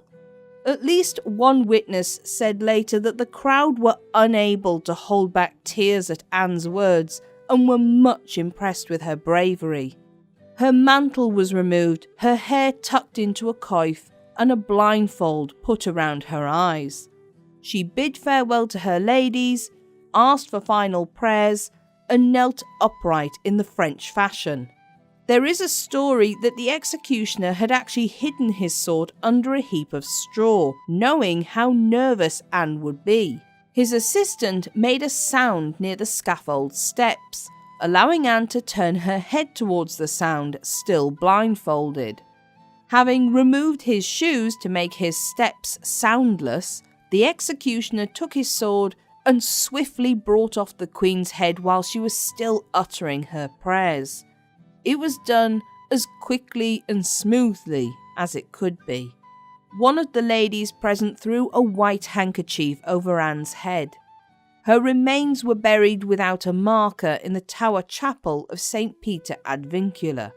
After Anne's death, her father was turned out of his position as Lord of the Privy Seal, and Jane's brothers, Thomas and Edward, were both given lucrative positions and titles.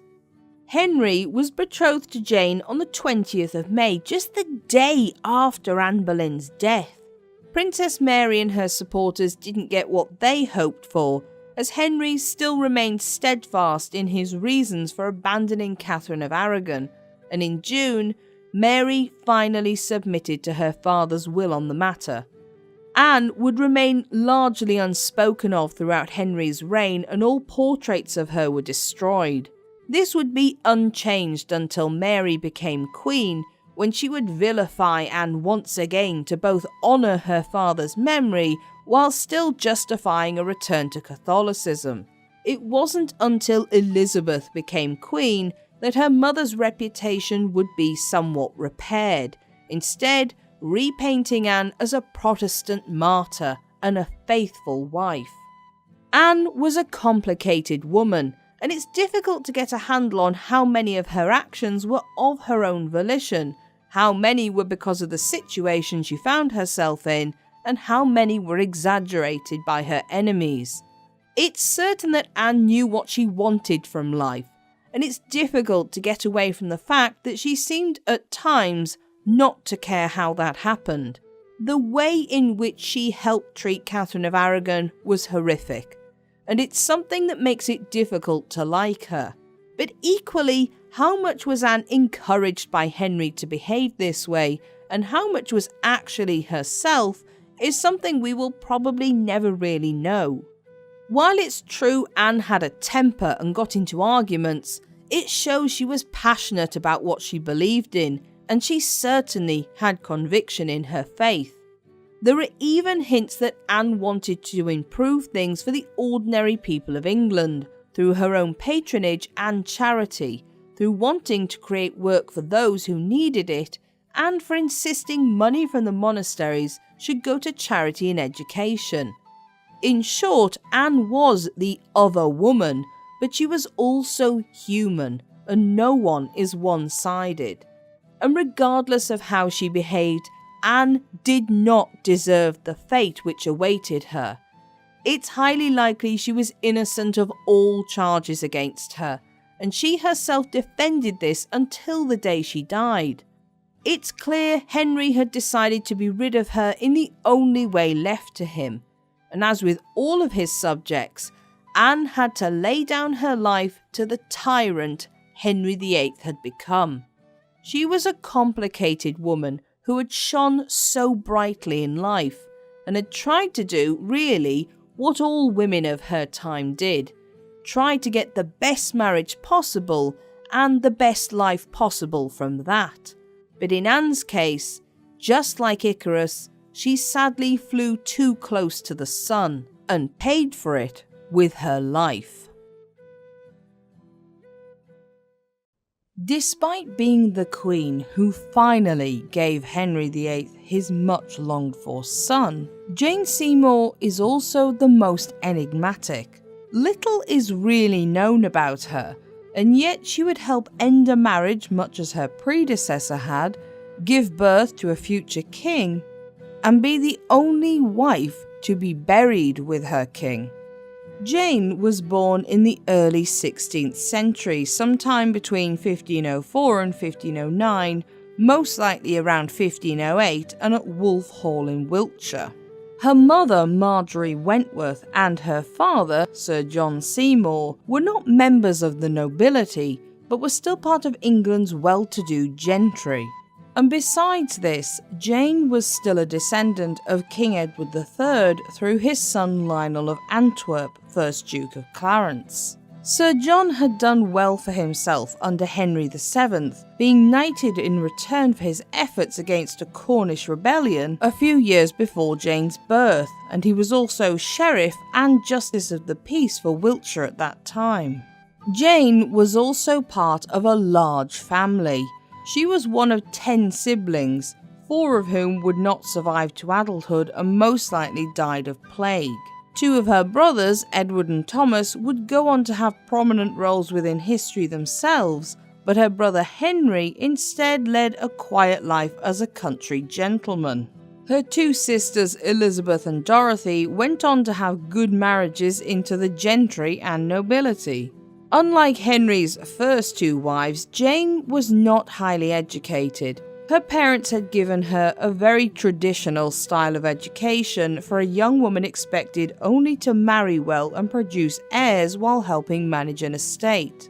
A priest was hired at Wolf Hall, most likely for her brothers, but it is possible it was partly for the daughters in a rudimentary way. As an adult, Jane could read, but she could not write beyond her own name.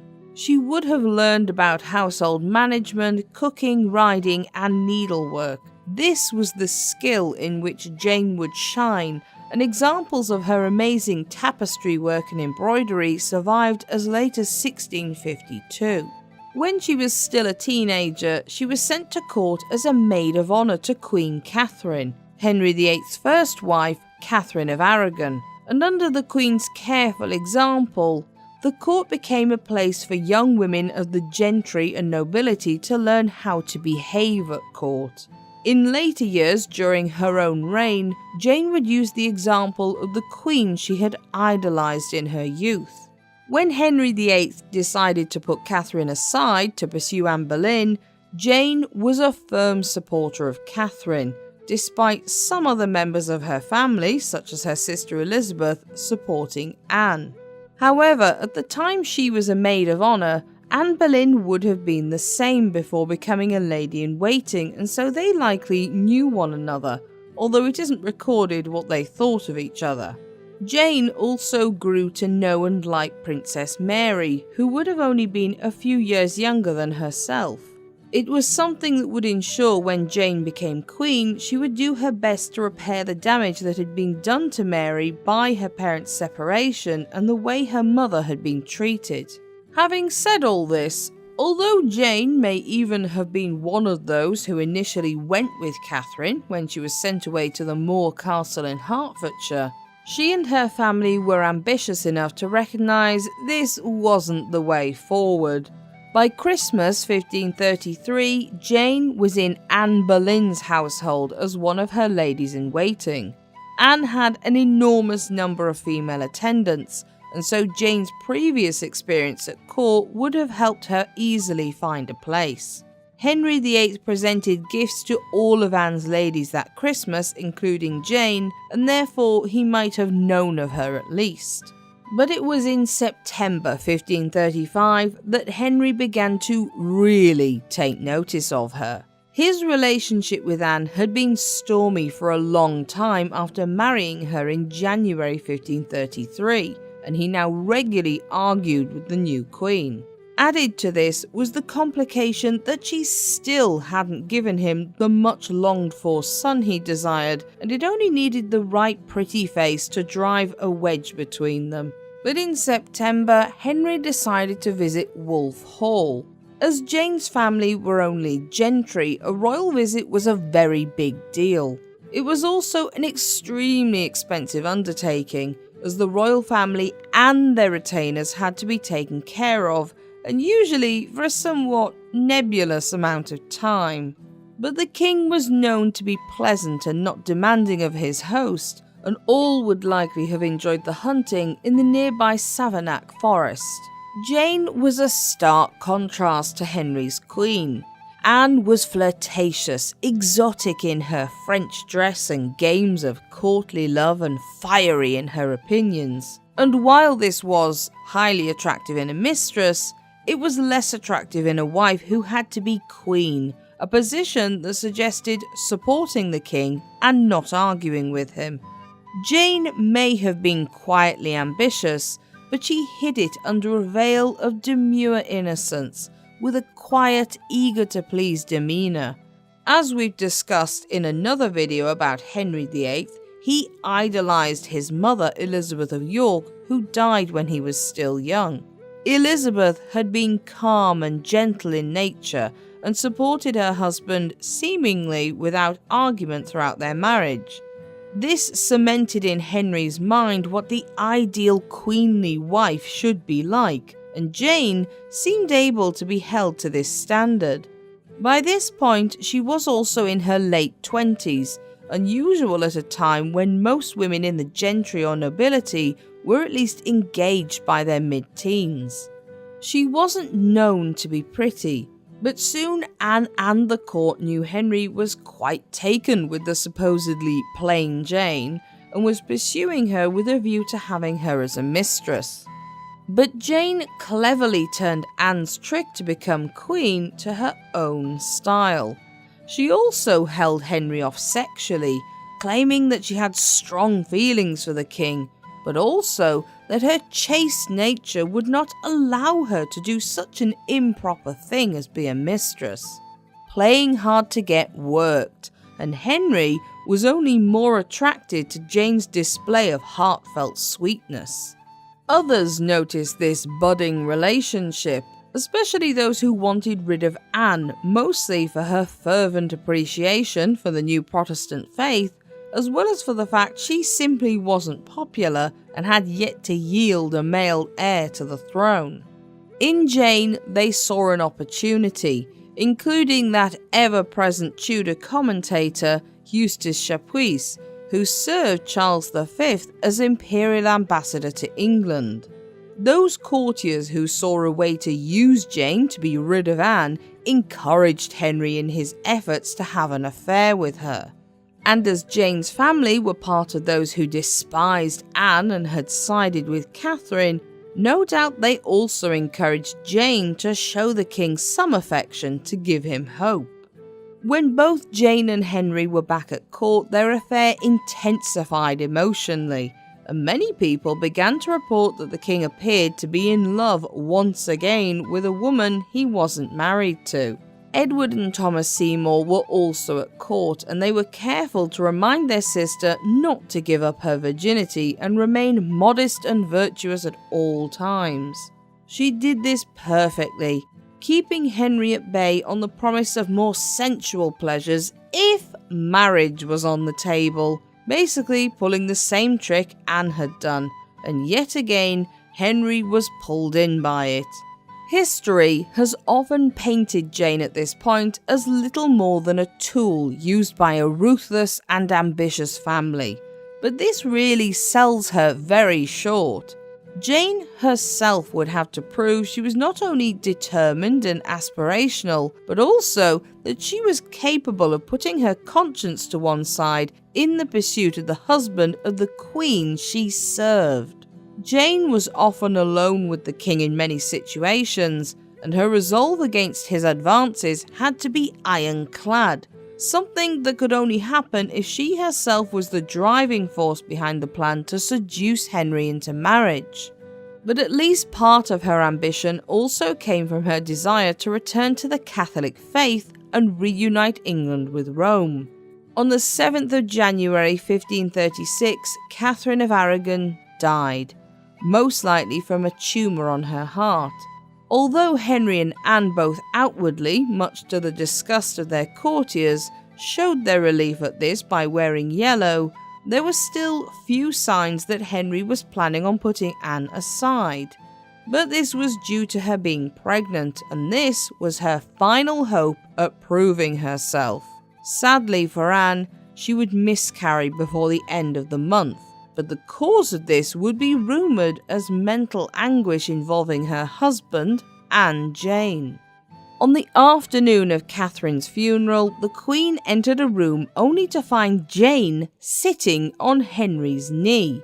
She flew into a rage, and fearing for the sake of his unborn child, the King sent Jane away and tried to calm Anne. Unfortunately, nothing helped, and the stress of these incidents took their toll, leading to the Queen miscarrying that evening.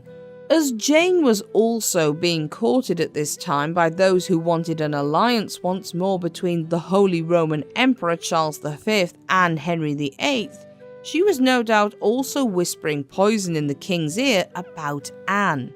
During this time, Henry also made sure to maintain a respectful distance from Jane while still showing his interest, keeping her name free of scandal while showering her with gifts.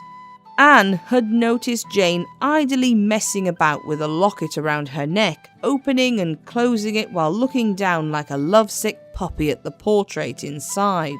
Anne was well aware of who Jane was probably looking at, and after confirming it was a miniature portrait of Henry, she snatched it off Jane's neck, supposedly so hard that her fingers bled. There was an incident not long after this in which Henry sent Sir Nicholas Carew from London to Jane with a purse of money and a love letter. Jane had accepted all gifts until this point, but a gift of money was a bit too much. She decided to use this moment as a massive glowing hint, with a suitably theatrical performance to back it up.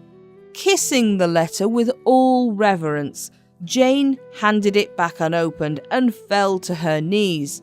begging that the king consider her position. She added that she would happily take the king's gift of money, but she prayed him to do so when God might send her a husband to marry. The king was delighted with her show of virtue and said he would from that point on only speak with Jane in the presence of her relatives. Rooms were arranged for Edward Seymour and his wife Anne that were connected to Henry's rooms by a secret gallery, and it was also arranged that Jane would share the suite with her brother and sister-in-law.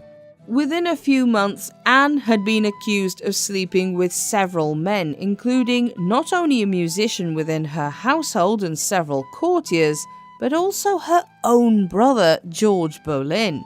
Despite Anne's less attractive qualities, most modern historians agree the charges were a load of nonsense and were a convenient way to get rid of her.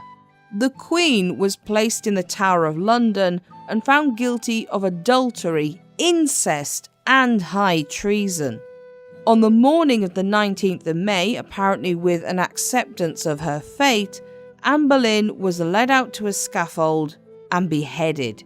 Henry was out hunting at the time. On the 14th of May, a few days before, Henry had installed Jane in a house in London. She was waited on by servants from the king's own household, and it would appear she calmly took on this new role for herself, with no thought given for the woman who would soon vacate the place Jane wanted to occupy. And while on the 19th Henry wore white as a show of mourning for his now late queen, as soon as learning Anne was dead, he made his way with all haste along the Thames to the Strand where Jane was waiting. For her part, she spent little to no time thinking about Anne Boleyn, instead spending most of the day sorting out her wedding attire. Even the Privy Council were behind the speedy decision for Henry to marry Jane, most likely due to the need for a legitimate heir, as his illegitimate son, the Duke of Richmond, was dying, and his two daughters were no longer considered legitimate. Henry and Jane were formally betrothed on the 20th of May, just the day after Anne's death. And if you think that was fast and tactless, it was nothing compared to the fact that they were married just 10 days later on the 30th at the Palace of Whitehall in the Queen's Closet by Bishop Gardiner. Jane was a popular figure amongst the ordinary people of England as well, with stories of her virtuous behaviour and her compassion for Princess Mary doing the rounds. Henry gave her a wedding gift of 104 manors in 4 counties, as well as many hunting chases and forests to provide for her income during their marriage. A week later, Henry was optimistically speaking of a son who was hoped for in due season, suggesting that the wedding had been successfully consummated. Not long after their honeymoon, the royal couple moved to Greenwich, and on the first Friday there, Jane dined in public with her husband, impressing the courtiers present with her gentleness and demure nature. As queen, she would make her reign very different from Anne's. Where Anne had wanted her own way, Jane showed herself willing to bend to Henry's wants instead, something played out by her personal motto, bound to obey and serve. Jane also impressed members of the court not by being dazzlingly beautiful or witty, but by being moderate and pleasant. Most liked that she was pious, but not too over the top about it. The extravagance and lavish entertainments that had been enjoyed by Anne were swept aside, and Jane also banned the French fashions that her predecessor had popularised. If Jane had a flaw that was noted by others, it was that she kept herself apart from her now social inferiors, and she was viewed as cold and arrogant at times, wanting to keep a strict etiquette at all times within her household. She also, despite her desire to be as opposite to Anne as possible, increased the number of her household from 168 to 200. On the day her ladies were being sworn in, the king wasn't present, instead listening to a report from his Privy Council about Princess Mary's conduct during a recent visit they had made to her. Henry was furious about how she was still, very understandably, against him. He wanted to have her put on trial for treason for some of the things she had said, and Jane gently tried to beg him not to go forward with this course of action. Henry responded by telling Jane she must be out of her senses. Just in case she hadn't received the memo, Jane quickly learned to tread very carefully with the abusive behaviour of her husband. Luckily, very few other people agreed with the king, and he was persuaded instead to make Mary sign a series of articles declaring her mother and father's marriage as incestuous and recognising Henry as head of the Church of England. On the 4th of June 1536, Jane was publicly declared as queen. However, her coronation wasn't planned and she never actually would be crowned, most likely due to a combination of plague holding things back and her untimely death. The decision to withhold her coronation seems to have been based on Henry wanting to ensure she gave birth to a son before it happened. But Jane had 4 main aims: remain queen, give birth to a prince, help Princess Mary be reinstated to her rightful place, and, of course, help her own family further up the social ladder. Having watched Anne's attempt at being queen, Jane will likely have understood it made more sense to take her time and move slowly with the little influence she currently had. She and successive wives knew they would never hold a position against Henry the way Catherine or Anne had, and they would instead need to be submissive and adoring at all times. For Henry's part, he does seem to have cared about Jane and loved her as she was. He was fond of stating she was his first lawful wife, although his passion for her died down once he actually had her as his wife, the same as had happened with Henry's previous 2 spouses. But he was also an indulgent husband, and Jane was constantly being given jewels and new fashionable clothing, as well as a glittering inventory of furniture for her rooms. By this point, Mary had also realised that her father was only going to show her clemency if she subjected herself to his demands. Both her cousin Charles V and the ambassador Chapuis had assured Mary she would be absolved by the Pope if she did sign the articles, understanding the young princess had no way to be safe if she refused.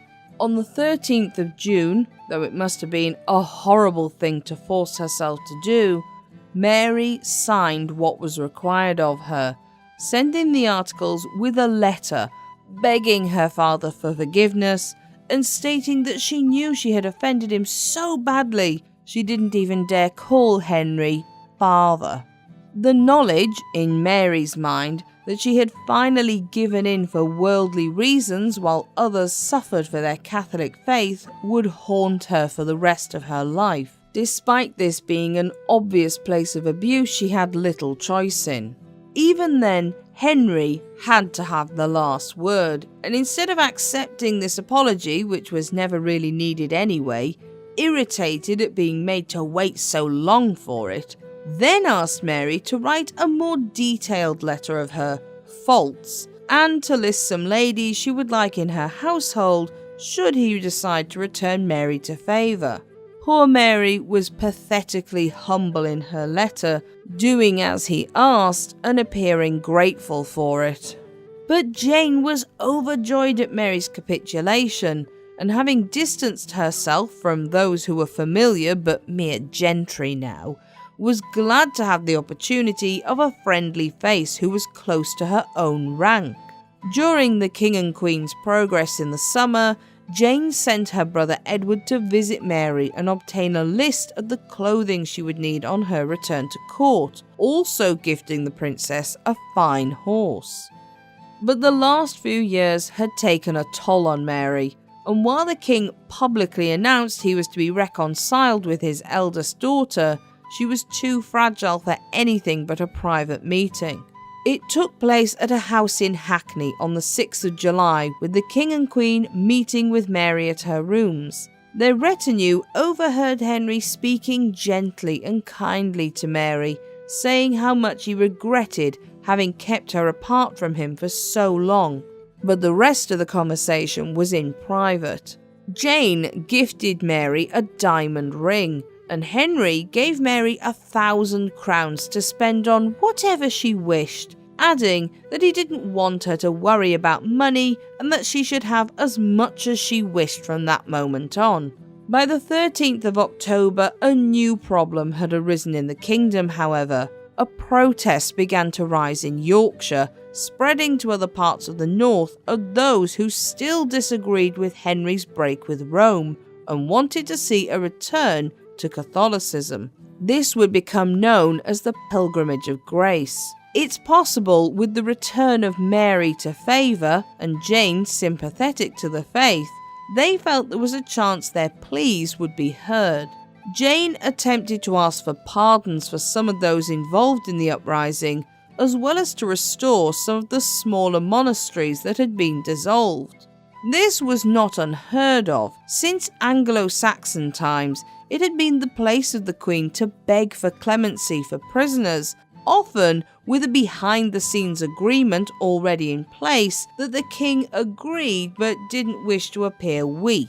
But in Jane's case, her proposition was thoroughly rejected with an explosive burst of Henry's foul temper, and Henry reminded her of the fate Anne had met with when she tried to meddle in his affairs, ordering Jane to attend to other duties. The threat was very real, and Jane backed down, perhaps telling herself that when she had a son, she might have more clout. And despite the reconciliation with Mary, Henry still wanted his son. There is some suggestion that Jane might have miscarried a child around Christmas 1536, although the source for this is somewhat shaky as it came many years after the period. It's possible that the insults levelled against Henry at Anne's trial, that the problem of infertility lay with Henry due to his increasing age, were true.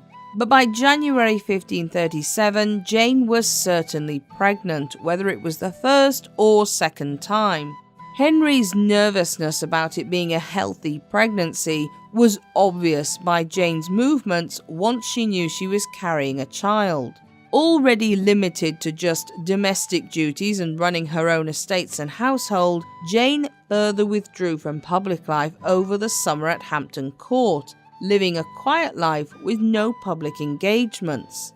Jane developed a craving for quail, which Henry had brought over from Calais in huge amounts, and Mary and other courtiers also gifted it to Jane. The quail was shipped over with the aid of Arthur Plantagenet, 1st Viscount Lisle, an uncle of the king. In a token of appreciation, Jane set out to help his wife, Honor Grenville, Viscountess Lisle, to find a place for one of her two younger daughters, Mary and Catherine. Jane ordered both girls to be sent over to Hampton Court with 2 gowns each, one of silk and one of damask, so she could choose the girl she liked the best for her own household. The girl not chosen would be given a place in the Duchess of Suffolk's household. Jane would also only provide food and wages. It was up to Lady Lisle to provide everything else for her daughters' comforts and to ensure they were wise and discreet, obedient, and to be virtuous and pious. Not much then.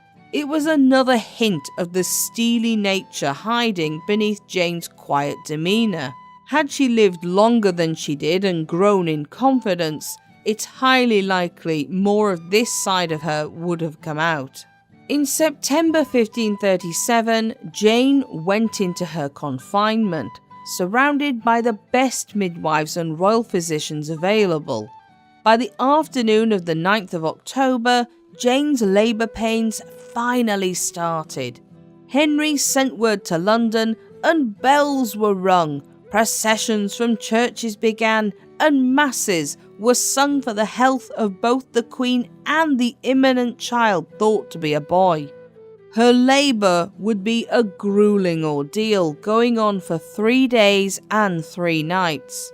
Jane's difficult delivery finally came to an end at 2 a.m. on the 12th of October, when she gave birth naturally to a healthy boy with fair hair on his little head. Henry rode immediately to see his wife and child, having already chosen the name Edward for his son, also bestowing the title of Duke of Cornwall on him at that moment. The king and country were overjoyed to finally have a future king. Bonfires were lit, peals of bells were heard, and people got drunk everywhere. As plague was still rampant, Henry was nervous for his child's health, and he ordered his son's apartments be washed down with soap and swept out daily. Jane would not have had much of a chance to see Edward after giving birth, as he would have been carried off to his own royal household with nursemaids and wet nurses. On the 15th of October he was christened, without Jane present as was customary, but with his half-sisters Mary and Elizabeth in attendance, carrying the train of his gown.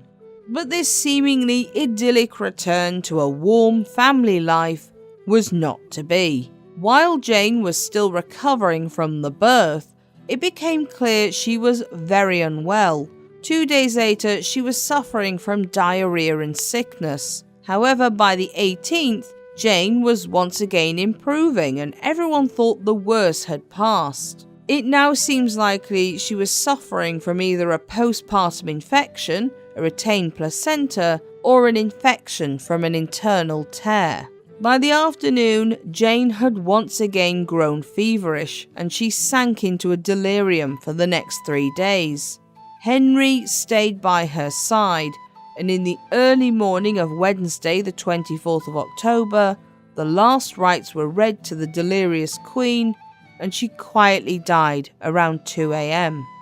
Ever anxious of death, Henry fled in the morning for Windsor, going into seclusion and refusing to see anyone for some time.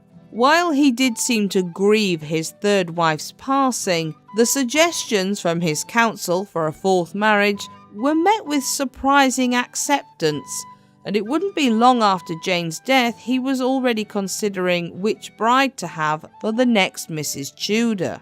On the 25th of October, Jane's body was embalmed, with her entrails removed and buried in the Chapel Royal at Hampton Court. Her body was then dressed in a gold gown, her crown and some of her jewels. She was given a magnificent funeral, finally buried on the 12th of November 1537 in St. George's Chapel at Windsor Castle, with Mary as her chief mourner. Despite Jane's short tenure as Queen, she had managed to do everything she set out to do. She had remained Queen without falling out with Henry, she had given him his much-wanted prince, she had restored Princess Mary to the favour of her father, and she certainly helped raise the status of her family. Her 2 brothers, Thomas and Edward, would enjoy a huge amount of influence over their nephew as the years went on. Henry had certainly truly loved Jane, and he held a prolonged grief over her death for 3 months afterwards, and court mourning continued until Easter 1538. However, there is a debate over how much his feelings would have held out had Jane not given him the son he longed for, or indeed, if she had lived longer. As Jane grew older, there is every chance, especially in light of having a son, and possibly more had she lived, that her determined spirit would have eventually grated on Henry and caused yet another rift with a wife. In other words, Jane did not live long enough for us to know if Henry would have actually settled with his third wife and continued to care about her. It says a lot that it was probably the most successful of his marriages, and yet lasted less than 2 years. When he died, Henry ordered his body to be buried beside hers, and again, Jane's tragic death aligned with that of his own mother's. Jane was queen for a very short time, and yet her presence and single act of becoming mother to a prince ensured her legacy not merely as wife number 3, but as part of Tudor propaganda. Long after her death, Henry ensured her portrait was included as though she still lived, as the matriarch of his own dynasty. She rose from being a mere gentleman's daughter to a queen, by quietly watching and understanding how to win Henry over, and by becoming not necessarily who she really was, but by showing a version of herself he wanted to see. It would be fascinating to consider what might have been had Jane Seymour lived longer. Depending on which opinion someone has of Henry VIII and his 6 wives, Anne of Cleves was either his most unfortunate wife or his luckiest. She would survive being rejected by Henry, become an independent woman in her own right, and outlive all of his other wives. Anne was born on the 22nd of September 1515 in the ducal capital of Dusseldorf. She was the middle of 3 sisters and a brother, her eldest sister Sibylla being married off at the age of 12 to the Elector of Saxony, her brother William taking over his father's duchy, and her younger sister Amalia remaining a spinster her entire life. Anne's father John was Duke of Cleves and Count of Mark, but both titles he had through his wife Maria of Jülichberg. Anne was raised at Berg Castle at the edge of Solingen, which in reality had become less of a defensive castle and more of a palace by the time of Anne's birth. And despite a life of luxury, Anne wasn't given a formal education the way many women her age were in parts of Europe at that time. She was able to read and write in German, was highly skilled with needlework and tapestries, and would have had a very strict religious upbringing, although this might have differed depending on which parent she spoke with. Her father was a committed Lutheran who was heavily influenced by Erasmus, but her mother remained a devout Catholic. In 1527, at the age of 11, Anne was betrothed to Francis, the 9-year-old son and heir apparent of the Duke of Lorraine. This was all part of her father's strategic marriages for his children to strengthen his duchy against the growing Habsburg Empire. But due to Francis's young age at the time of the betrothal, and Anne's for that matter, the match was called off in 1535. However, it wouldn't prevent Henry VIII years later using this as a reason to annul his marriage to Anne. A few years later, in 1538, Henry was between wives long enough to consider having another one. Jane Seymour, the mother of his only son and 3rd child, had died in October 1537. It would seem Henry genuinely mourned her death, as court mourning would remain until the following spring, and although he went along half-heartedly with his council's suggestion of marrying again, nothing really went ahead for a long time. In November, someone brought up that there were 2 eligible daughters of the Duke of Cleves, but it wouldn't be until 1538 that Henry really considered it. In 1538, the Pope also learned about the execution of Henry Pole, 1st Baron Montagu, and Henry Courtenay, Marquis of Exeter, in a supposed attempt to overthrow Henry with little evidence to show for it. In exchange for this, the Pope reissued his excommunication of the English king, and this in turn made an alliance with the Protestant Cleves even more attractive for England. John knew a good offer when he saw one, and when the proposal of marriage was once again floated, he suggested his elder unmarried daughter, Anne. Henry was being pushed by his council, as although he had finally been given the son and heir apparent he had always wanted, Edward, not forgetting he already had 2 daughters, Mary and Elizabeth, who would be formidable queens in their own right, Henry only had 1 son though, and it was nice to have a spare. The idea had really been Thomas Cromwell's, and he was made Lord Great Chamberlain as a result. Nicholas Wotton and Robert Barnes, two very Protestant ambassadors from Henry's court, were sent to Dusseldorf in 1539 to arrange the marriage between their king and either Anne or Amalia. But when they got there, they were not greeted by John, who had recently died on the 6th of February, but by his serious and devout son William. William had some ridiculously strong ideas on female modesty, and when the ambassadors arrived, they were shocked to find they could see very little of either woman's face or figure, as they were covered by a monstrous habit, gown and veil. Apparently, when Wotton gently tried to complain of this to William, explaining that Henry wanted to know what they looked like, William retorted, "Would you see them naked?" While on the one hand his concern was extreme, it's not difficult to understand William's point of view when Henry's entire desire for a wife was based on whether she looked sexy enough, especially given his track record.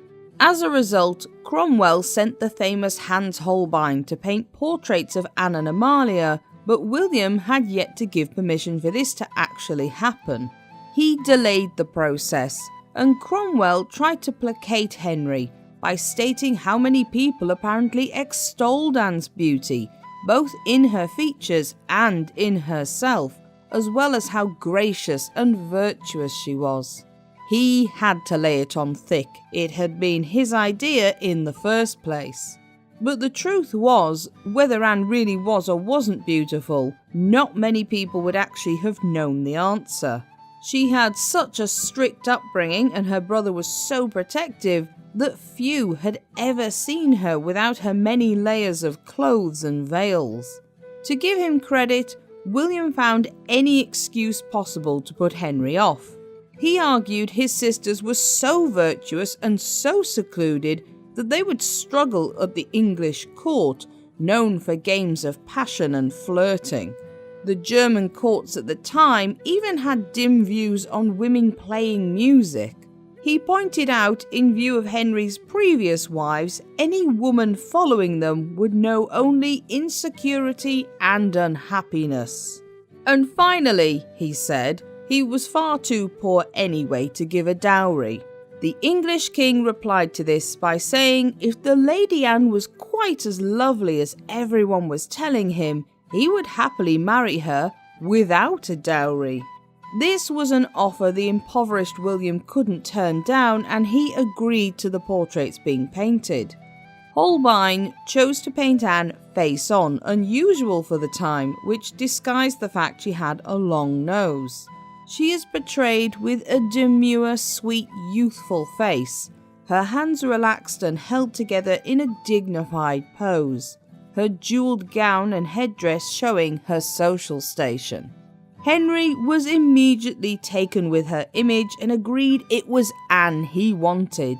Cromwell was relieved and everything was going well.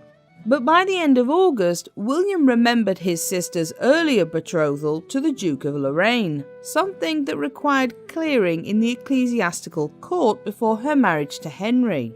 Luckily, with inquiries made from both England and Cleves, no pre-contract of marriage was ever found. On the 4th of September 1539, Anne's marriage contract to Henry was signed. It was decided, as Anne had never travelled by sea, that she would make her way to England with her entourage over land through Calais rather than through the Baltic Sea.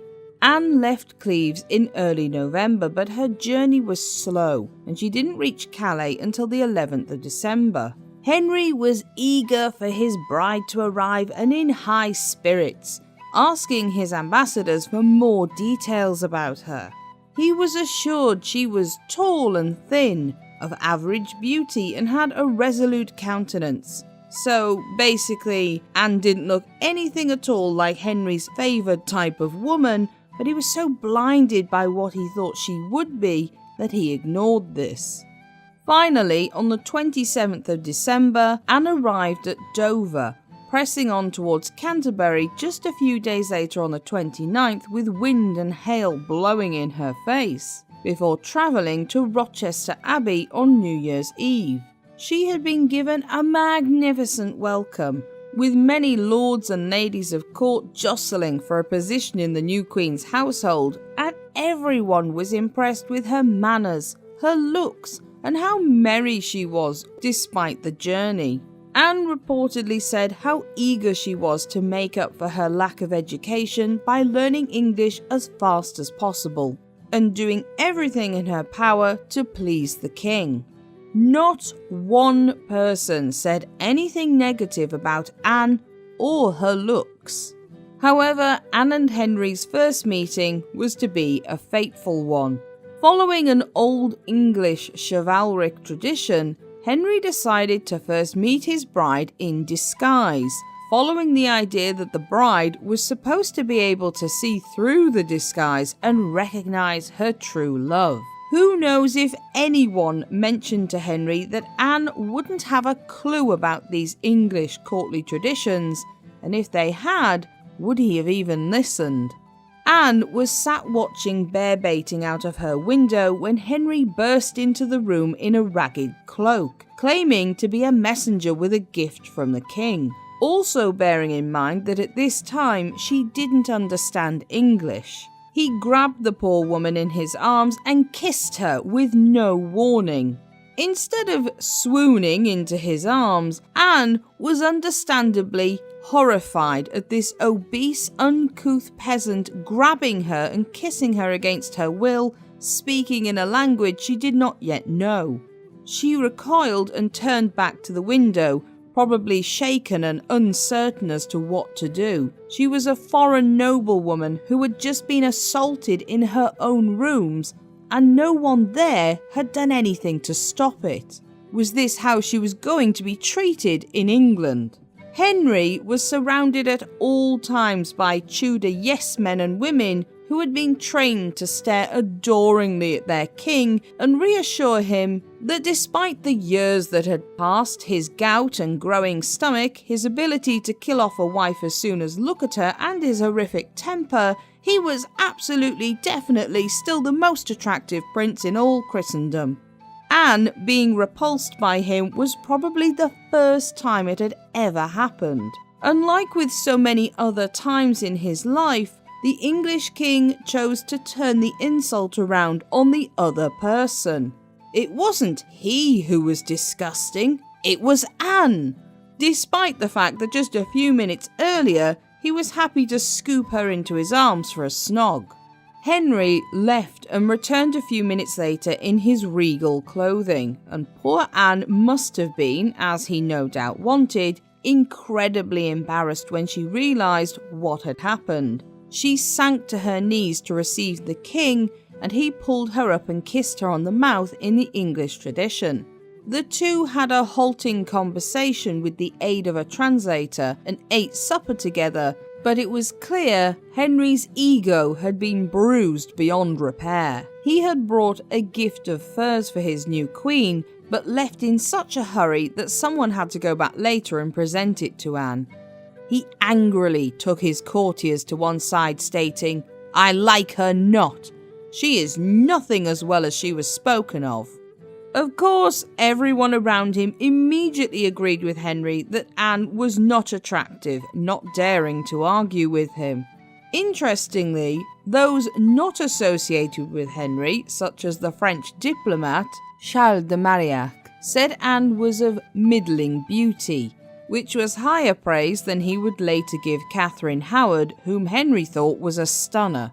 Henry immediately sent his counsel and advisors to look for anything to help him wriggle out of his imminent marriage.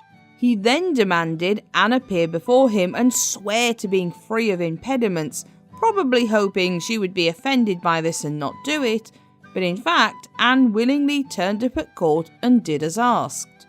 It was impossible. No way out could be found, and rejecting his new bride would mean losing his new German allies, something Henry could not afford to do. Funnily enough, although Henry immediately blamed Cromwell for apparently lying to him about Anne's appearance, he never blamed Holbein and continued to give him commissions. It suggests Holbein may have painted a flattering portrait, sure, but not a fake one. There was no way out, and on the 6th of January 1540, Henry and Anne were married at the Palace of Placentia in Greenwich by Archbishop Thomas Cranmer. But the next day, Henry said he had been unable to consummate the marriage, apparently due to the fact Anne smelled funny and her breasts were droopy, which was taken to be signs that she wasn't a virgin.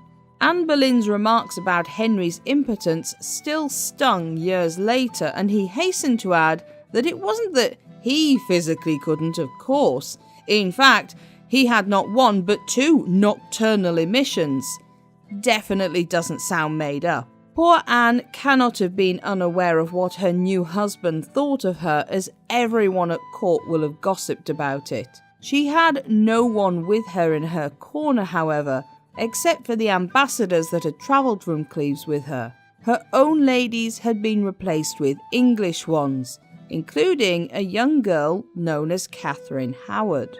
During a conversation with her senior ladies-in-waiting about being a virgin, Anne replied, "How can I be a maid and sleep every night with the king? When he comes to bed, he kisses me and takes me by the hand and bids me, 'Good night, sweetheart,' and in the morning kisses me and bids me, 'Farewell, darling.'" When asked if that was all that happened, Anne said yes, and that she knew she was not with child. In other words, despite her lack of formal education, Anne wasn't stupid. In the Tudor period, young women will have understood how babies were made despite not being allowed to do it until marriage. And she would certainly have known the king had not consummated their marriage bed. However, Anne would also have been very careful not to displease Henry. She had even taken on the somewhat Catholic form of Protestantism practiced in England immediately on arrival. But by the 24th of June, Henry had had enough of not having a wife who drooled all over his apparent sex appeal, and Anne was sent from court to his palace at Richmond. This was apparently on the pretext of there being plague in the city, but considering hypochondriac Henry jumped if anyone so much as sneezed in the same room as him, it's highly unlikely he would have stayed in the city if there really had been plague. Instead, he was seen publicly being rowed down the Thames to Lambeth Palace, where Catherine Howard was staying. Anne would likely have been panicking somewhat. This was always Henry's first step in distancing himself from his wives, by distancing them physically. No doubt she was thinking the worst. So much so that on the 6th of July, when Anne was woken in the middle of the night and told the king had sent commissioners to speak with her on a question that needed answering immediately, she fainted when they entered her room. Anne must have been having visions of the trumped-up charges that would be read out before her head was cut off. Luckily for her, she was assured that nothing of the sort was to happen, and that Henry was such a glowing and virtuous prince that he had wanted the legality of their marriage checked. And would you believe it, it turned out that there was supposedly a pre-contract between the Duke of Lorraine and Anne. Anne put on a good show, sighing about how awful it was to lose such an amazing husband, but if it wasn't valid, that was that. What a shame.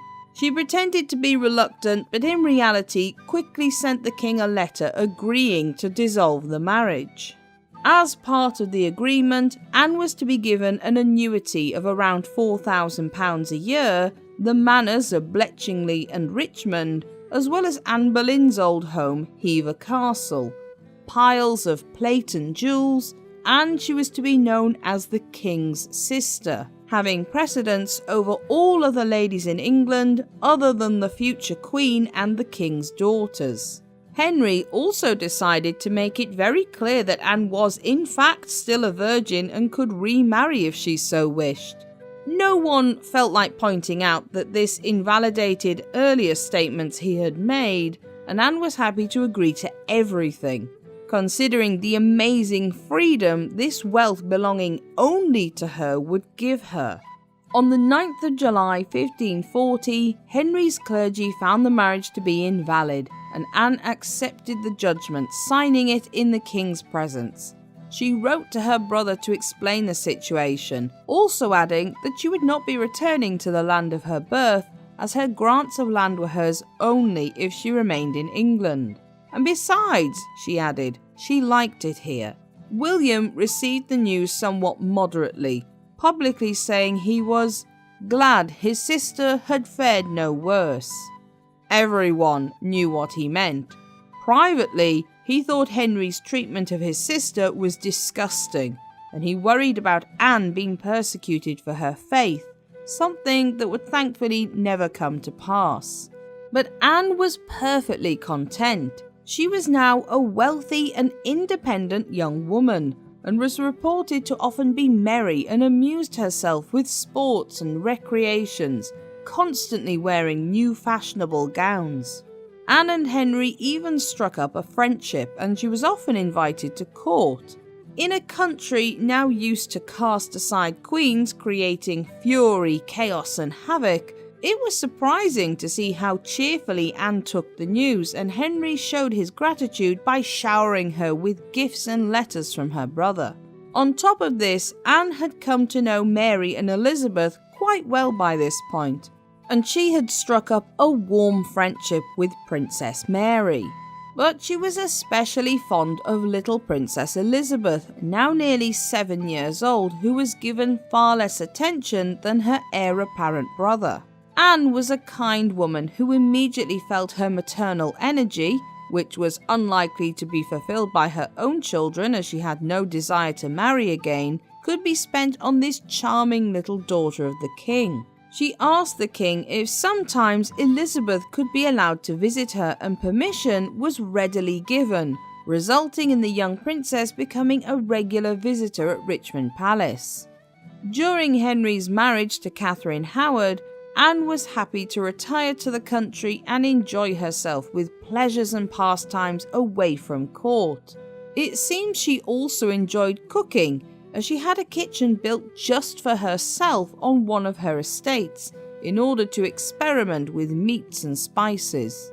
However, not everyone got a happy ending from this. Cromwell was placed firmly as the bad guy who had got it wrong, and Henry, who wanted rid of him for other reasons, decided to do away with him altogether. On the 28th of July 1540, Thomas Cromwell was led to Tower Hill to be executed, allowed a decapitation despite his lack of nobility. It was a bungled execution, with the axeman requiring 2 strokes to sever Cromwell's head. Henry's once right-hand man meeting the same fate as Anne Boleyn, the woman whose downfall he had been part of. After Catherine Howard's execution on the 13th of February 1542, Anne's brother Duke William sent word to the king on the subject of his sister once again becoming his wife. The people of England really liked her, and it would have been a sensible option. Henry was quick to shoot the idea down, probably much to Anne's relief. However, she was a smart girl, and she publicly bemoaned the fact she had been rejected once more by, the most awesome king ever. Pamphlets were even written about this, and Henry was so flattered that he assured Anne that while he would not be her husband, she was secure in the position of always being his beloved sister. When Henry married for the 6th and final time to Catherine Parr, Anne's response was classic, apparently stating, "Madame Parr is taking a great burden on herself." Anne largely retreated from public life, and when Henry died on the 28th of January 1547, her right to live in Bletchingley and Richmond was revoked by Edward VI's council. She therefore only lived at Hever Castle, throwing herself into renovating it to her tastes. She made no public appearances during Edward's short reign, but she did send many letters to him, complaining about the financial disagreement she had with Thomas Cawarden, Master of Revels, who was in charge of her purse strings. It wasn't until after Edward's death that Anne would once again be seen in public. She had remained firm friends with Mary even after her ascension to the throne, and on the 4th of August 1553, Anne wrote to Mary to congratulate her on her marriage to Philip of Spain. On the day of Mary's coronation, the 28th of September 1553, Anne travelled in a position of honour in a litter behind the new queens. This would be her last public appearance. As the country was once again told to conform to Catholicism, Anne readily agreed to convert to Catholicism herself, something that was encouraged and praised in letters from Mary. This may seem strange considering she was represented as a Lutheran Protestant, but in truth, we have to remember her upbringing had involved a Lutheran father and a Catholic mother. Anne no doubt was able to find an accord between these two religions the way her parents obviously had. The only time Anne would raise any unwarranted suspicion was in the wake of Wyatt's rebellion in 1554. Mary's paranoia led to her becoming suspicious of her Protestant sister Elizabeth perhaps being involved in the plot, and by proxy, Anne, who still had a close maternal relationship with the young princess. The imperial ambassador Simon Renard remarked that Mary was convinced Anne had written to her brother William to ask for aid for Elizabeth through helping the rebellion. While it's possible Anne may have written to William with the thought of protecting Elizabeth in some way with support from Cleves, it's highly unlikely she would have involved herself in a plot against the Queen. Either way, after 1554, Anne would never again be asked to come back to court. Sometime before 1557, Anne's health suffered, and it's now postulated she may have had cancer. Mary allowed her to move to Chelsea Old Manor, and it was here that Anne would write out her will.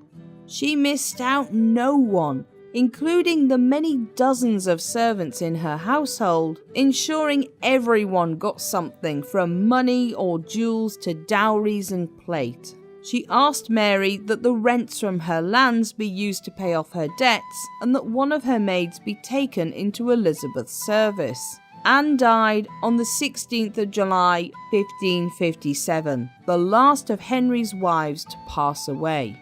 Whatever suspicions Mary may have had, she held far deeper feelings for her friend, and she ensured Anne was given the royal funeral she deserved.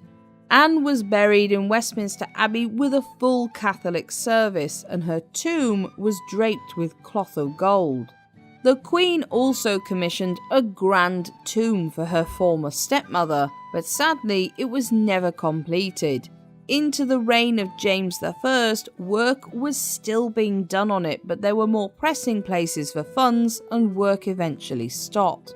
Anne's tomb was marked only with two small initials, A and C, until 1970, when a small plaque was placed on it. Anne may not have become a wife for more than a few months, or a mother, or a woman who had grand designs for power, but she was extremely smart and extremely lucky. Anne is often glossed over as the wife who was rejected, but this doesn't consider the number of times her position became dangerous. Her careful handling of Henry's desire to put her aside shows a woman who was astute and aware of her predicament, especially one presented in a language she didn't initially understand, and this shows Anne's depth for self-preservation. She was also a quick learner, picking up English in a matter of months, as well as having a lifelong desire to learn new skills. And the English people fell in love with her truly kind and sweet nature. In short, had things turned out differently, it's likely Anne of Cleves would have been a brilliant queen, but as it turned out, Anne had arguably the best life of all Henry's wives, dying a wealthy, independent woman who had made great friends with many and left a good reputation behind her. The youngest and fifth wife of Henry VIII, Catherine Howard was also arguably the most tragic. Too young to really understand what she was getting herself into, too few people in her corner, and either too silly or naive, Catherine would end up being queen for only a little longer than Anne of Cleves, and with a far worse ending. Catherine did not have a great start in life despite her noble ancestry. Her aunt was Elizabeth Howard, mother to Anne Boleyn, making Catherine Anne's cousin, but also a cousin once removed of Elizabeth I. And she was a second cousin to Jane Seymour through her grandmother Elizabeth Tilney. She was also the granddaughter of Thomas Howard, 2nd Duke of Norfolk, who had distinguished himself under 4 kings, but her father was merely Thomas's 3rd son, Lord Edmund Howard. The 3rd son in any noble family was doomed to find his own way in the world rather than inheriting, but Edmund also had no head for business and loved gambling and spending money he didn't have. Catherine's mother Joyce was a daughter of a minor noble, Sir Richard Culpeper, and before her marriage to Edmund had already been married to Ralph Lee, the younger brother of her stepfather, and had 5 children with him. Yes, it is a confusing family tree. After being widowed and remarrying Edmund, Joyce then went on to have a further 6 children, with Catherine being roughly the 8th child of her mother. Although Catherine's birth date is far from certain, she was probably born sometime between 1521 and 1523 in Lambeth. This date has been figured out by a combination of wills from other family members, knowledge of Catherine and her siblings in terms of the order they were born in, and the ages of her later ladies-in-waiting when she became queen. With such a large family to provide for, and the fact Edmund was fairly useless at making a living, it meant he often had to rely on wealthier relatives for help. Catherine, along with so many of her other siblings, especially her sisters, was likely a very unwanted child. A son could help the family one day. A daughter was a drain and needed a dowry providing in order to marry her off and make her someone else's financial burden. As a result, Catherine was a neglected child from the start, and it's highly unlikely any education was ever bothered with for her in her early years. When Joyce died a few years after Catherine's birth in 1528, it sent the family even more into her father's debt, despite him marrying 2 more times after Joyce's death. But in 1531, a glimmer of hope came when Anne Boleyn was the girlfriend and soon-to-be wife of Henry VIII. Edmund wrote to Anne and asked for help in gaining funds, and was given the position of Comptroller of Calais, a lucrative position, but it meant going to Calais. He had no choice but to leave behind his large family, and the children were broken up from one another. Dowries were found for 2 of her elder half-sisters, allowing them to be married off, but Catherine was sent with her probably elder brother Henry to be wards of Agnes Howard, the Dowager Duchess of Norfolk. Agnes was the 2nd wife of their grandfather Thomas Howard and was a favourite at court even after his death in 1522. Sounds perfect, right? Except it wasn't. While Agnes was seen as a safe pair of hands, she was actually often at court and had little direct involvement with the raising of her wards. And she had a lot more wards than just Catherine and Henry, with several from the Howard family she had married into, and several from her own Tilney family. They were divided between her 2 households at Chesworth House in Horsham, Sussex, and at Norfolk House in Lambeth. And due to Agnes being absent for long periods of time, supervision was less than ideal. Catherine ended up at Chesworth House, and while her time there seems to have started off well, it would take a turn for the uncomfortable around 1536. It was around this time that Catherine's limited education was expanded upon, and she began music lessons with 2 teachers. One of these was a young man named Henry Mannocks, who was likely in his early to mid-20s, and Catherine was in her early teens. The two began a highly inappropriate relationship which would last until around 1538. There is a lot of debate over the exact nature of their relationship. Due to differing attitudes at the time, there are some arguments that this was simply 2 young people fancying the pants off each other and taking a big risk. Then there are other arguments that due to Catherine's young age, this was at best a young man taking advantage of a naive young woman, and at worst, grooming. It's certainly true that Catherine really had no one in her corner to give her any advice at all about life, least of all about sex and romance. This should have been the job of Agnes Howard, but in her absence, this didn't happen. When the pair would be questioned years later, both Catherine and Henry admitted they engaged in sexual touching, but it never went so far as coitus. Henry seems to have put pressure on Catherine to have sex with him, and he often gossiped about their relationship with the household servants. 2 things which made her break off contact with Mannocks in the spring of 1538. But sadly, this wouldn't be the only sticky relationship Catherine would find herself in, as Secretary of Agnes, Frances Derham, was taken with Catherine and pursued her shortly after she broke off contact with Mannocks. Allegedly, this did go further than Catherine's previous liaisons, and the pair became lovers. But they also began to call one another husband and wife in front of others in the household, and Frances even allowed Catherine to take on some wifely duties for him, such as taking care of some of his savings when he was sent away to Ireland, and it was even possible they had exchanged some kind of vows with each other before having sex.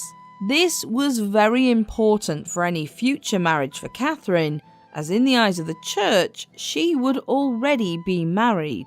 However, on one of Agnes's rare visits to Sussex, she found out about the affair and put an end to it in 1539.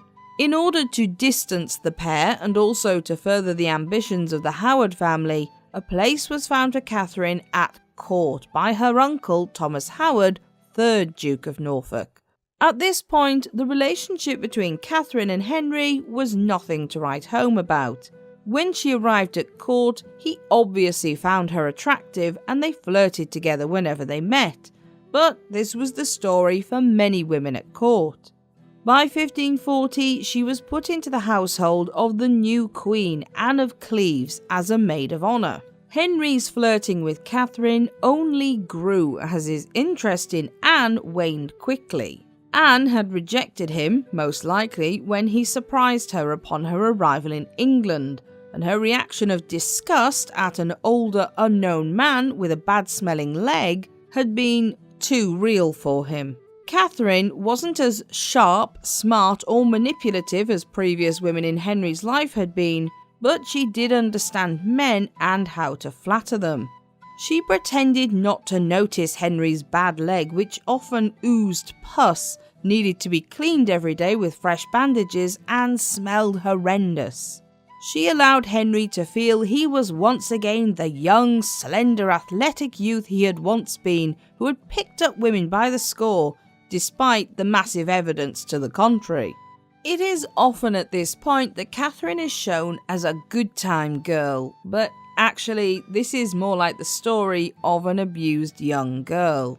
Agnes had no interest in her step-granddaughter, and it's clear the Duke of Norfolk saw her as little else than a tool to further his own power and prestige with the king. Although Henry was decades older than she was and could hardly offer her the same romantic relationship as a man closer to her own age, it's highly likely that the attention the king showed Catherine made up somewhat for the lack of affection and parental care she had received in her childhood. Or, as we might say today, poor Catherine probably had daddy and mummy issues. Anne of Cleves was a clever woman, and when she realised an affair was probably blossoming between Catherine and Henry, she certainly didn't care on an emotional level, as she did not care for Henry herself. However, it's likely she feared for what the king might do to remove her from the picture, knowing how his previous wives had gone out. Although it had not been absolutely confirmed publicly, it was common knowledge at the court that Henry and Anne had not consummated their marriage, making the alliance a shaky one. And with few friends in Europe due to his breaking away from the Catholic Church, Henry really needed to maintain his alliance with Anne's Protestant brother, Duke William of Cleves. But by the 24th of June, Henry had had enough of apparently not fancying his wife, even though it was likely the other way around, and Anne was sent from London to Richmond on the pretext of plague being present in the city. This was of course nonsense, as hypochondriac Henry would also have left if there had been a whiff of anyone even coughing, but it was enough to send his lawful wife away while he met up with Catherine. She had been placed in the palace at Lambeth, and Henry was spotted on several occasions being rowed in a small boat to visit her. Bishop Gardiner also entertained both Henry and Catherine at banquets held at his palace at Southwark. It's safe to say that by July 1540, the affair between the king and Catherine was public knowledge.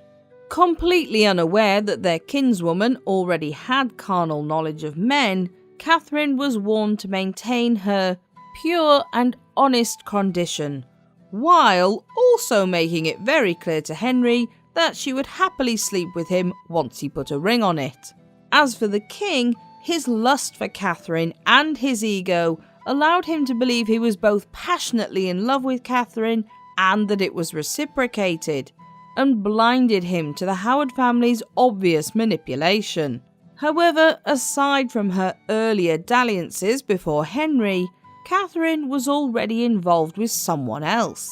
On her arrival at court, before the king took a real interest in her, she had been spotted by Thomas Culpeper, a member of Henry's court.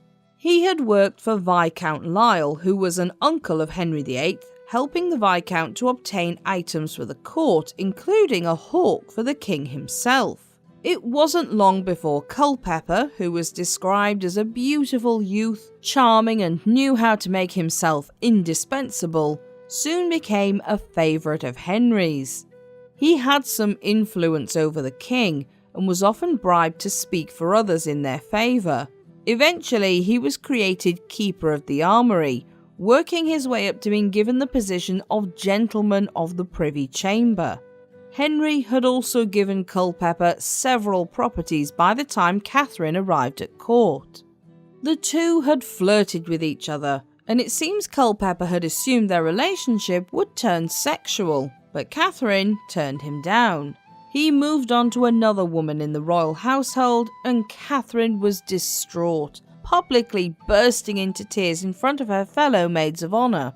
When Francis Derham heard about rumours of their marriage, he wrote to confront them both, only to be ignored by Catherine.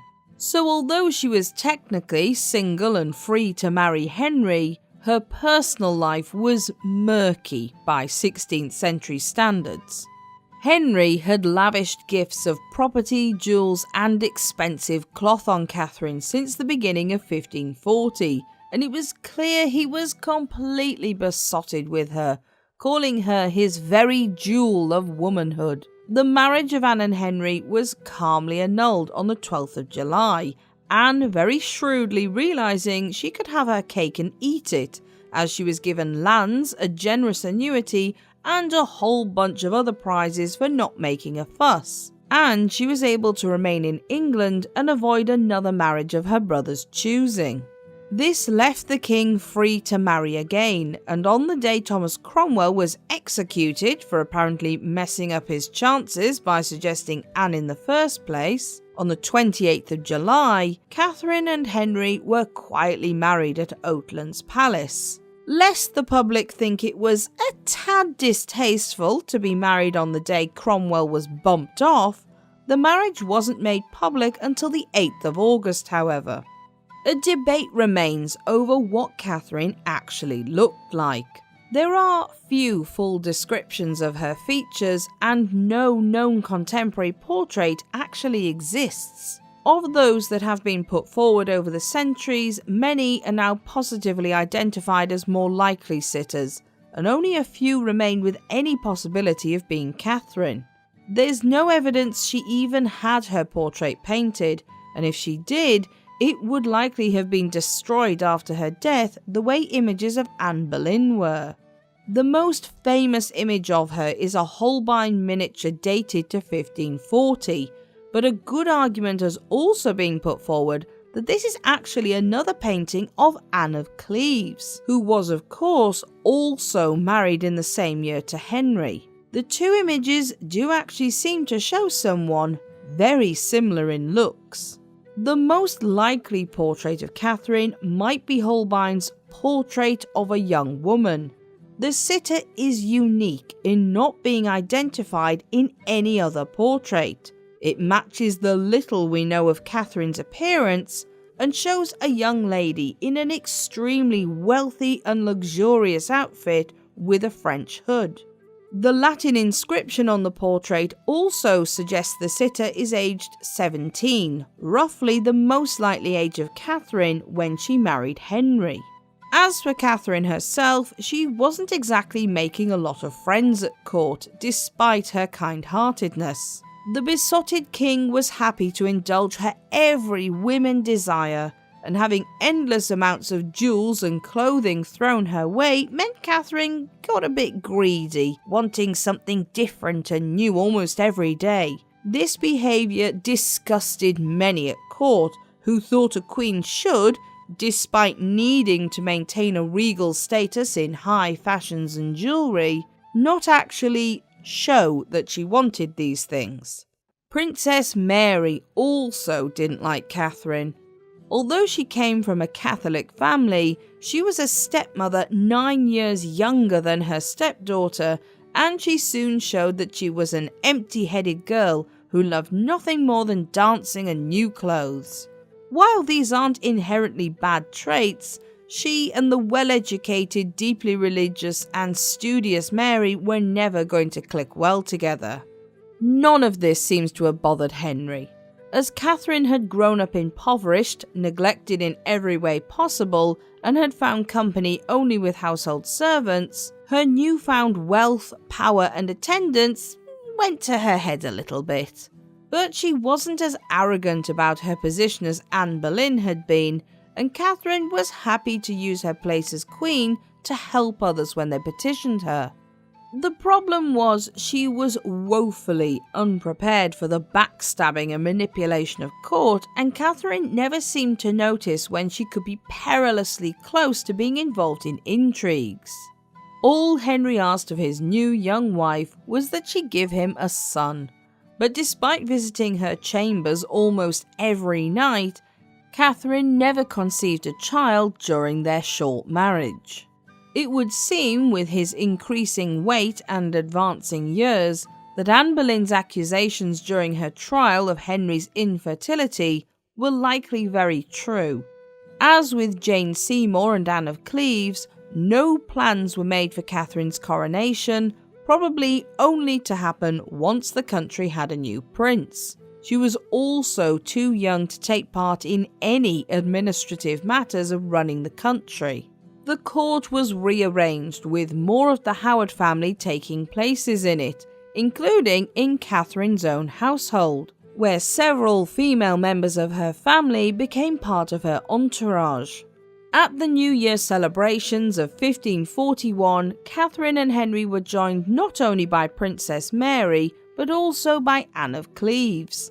Although Mary and Catherine's relationship was somewhat stilted, Anne got on well with both of them.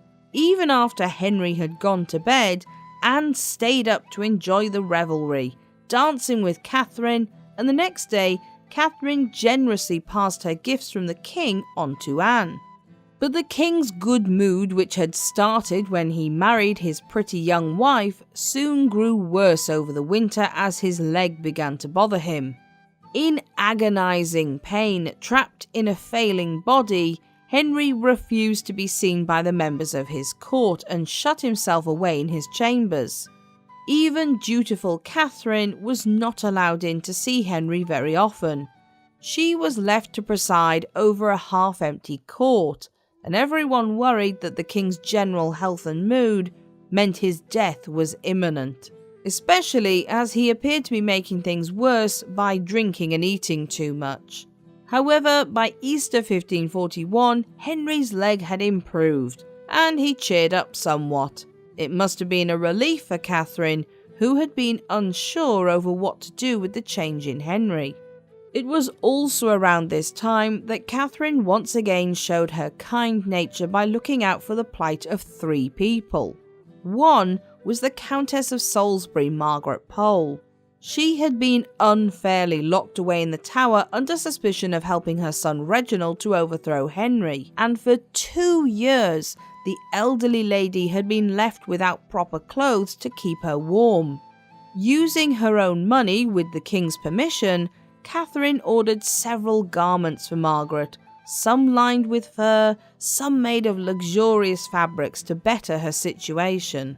Another 2 prisoners of the Tower also caught Catherine's attention, Sir Thomas Wyatt and Sir John Wallop, and she successfully petitioned Henry to release them both, although he did so grudgingly for Wyatt. Nonetheless, it was a popular move that looked good for both the king and queen. But once again, someone Catherine would rather not have known appeared in her life: Francis Derham. In August 1541, while Henry and Catherine were on progress, he appeared at court at Pontefract Castle. He had been recommended by Agnes, and the Queen worried that Francis would use his prior relationship to ruin her. She appointed Francis as her private secretary, but it was a very bad choice. He had a bad temper and regularly got into fights with other courtiers, and when once reprimanded for not rising when the Queen entered a council meeting, got into a brawl. And although he kept quiet when Henry was around, it was noted that Francis was far too familiar with Catherine, and this earned the jealousy of others who were attracted to her as well. She was easily flattered by male attention and did little to dissuade it. Added to this were rumours that she had once again started a relationship with Thomas Culpeper. But soon a series of events to Catherine's downfall would be set in motion.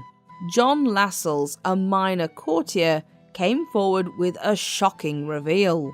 He approached the Archbishop of Canterbury, Thomas Cranmer, with information that Catherine had not been a virgin when she married the king. Lascelles' sister, Mary Hall, had been a serving girl in the Duchess of Norfolk's household, and John had suggested she ask for a position in the new Queen's staff once again. Mary refused, saying how she had seen Catherine's light ways and that she had personally witnessed her sexual escapades. While having sex before marriage wasn't actually a crime, it was frowned upon, and doubly so for a woman who became Queen of England. On top of this, to 16th century folk, it suggested a woman whose morals were loose enough that she might seek out an affair after marriage. Cranmer had to tread carefully though. Whereas Anne Boleyn had been in a similar position of being accused of adultery, Henry had wanted her gone. But he was madly in love with Catherine, and would likely not take kindly to any suggestion of her wrongdoing. However, for Cranmer, here was an opportunity to take down the entire Howard faction. He first called forward Mary Hall and asked for what she knew. She told him all about Henry Manox and how he had led Catherine on, and all about Francis Derham and the rumoured common law marriage between them. Mary firmly answered that the noises coming from the bed shared by Catherine and Francis had left little doubt in the minds of the women sharing the room with them as to what was happening in the bed. On the 30th of October, when the King and Queen came to Hampton Court, Cranmer decided to slip Henry a letter about what he had learned while the King prayed in his chapel. Cranmer had agonised over revealing what he knew, and when Henry read the letter and demanded to be told in person, Cranmer said he had sent the information in a letter as he hadn't had the heart to say it in person. Henry was stunned at the accusations, but he asked the Archbishop to get to the bottom of the matter. He then gave orders that Catherine was to be confined to her quarters with only Jane Boleyn in attendance. Henry also stated he would not yet go to see her, but in fact he would never see her in person again. She was dancing with her ladies at the time and they were sent away. Catherine's guilty conscience meant she didn't eat properly for 2 days, but actually at this point the king still believed in her innocence. John Lascelles was questioned again and repeated the same information. Then Cranmer found out about the fact Catherine had employed Francis Derham into her service, and the whole thing looked very sketchy. He reported to Henry, "She has betrayed you in thought, and if she had an opportunity, would have betrayed you indeed." While there wasn't actually any evidence yet of Catherine's wrongdoing, both Cranmer and Henry had jumped to the same conclusion, that she had committed adultery. And the king broke down and wept in front of his council that night. Henry would never recover his vivacity for life from this point onwards, his ego permanently bruised by the idea, and he left for Oatlands Palace to spend a few days away from the public eye. When Catherine knew Henry was leaving, she attempted to run past her guards to get to the king while he was at prayer in the Chapel Royal, but she was dragged back screaming and begging by her guards to her rooms. She knew if she could see Henry in person, there was a good chance of being forgiven, and Henry knew it too, keeping himself out of the way as he knew he would relent.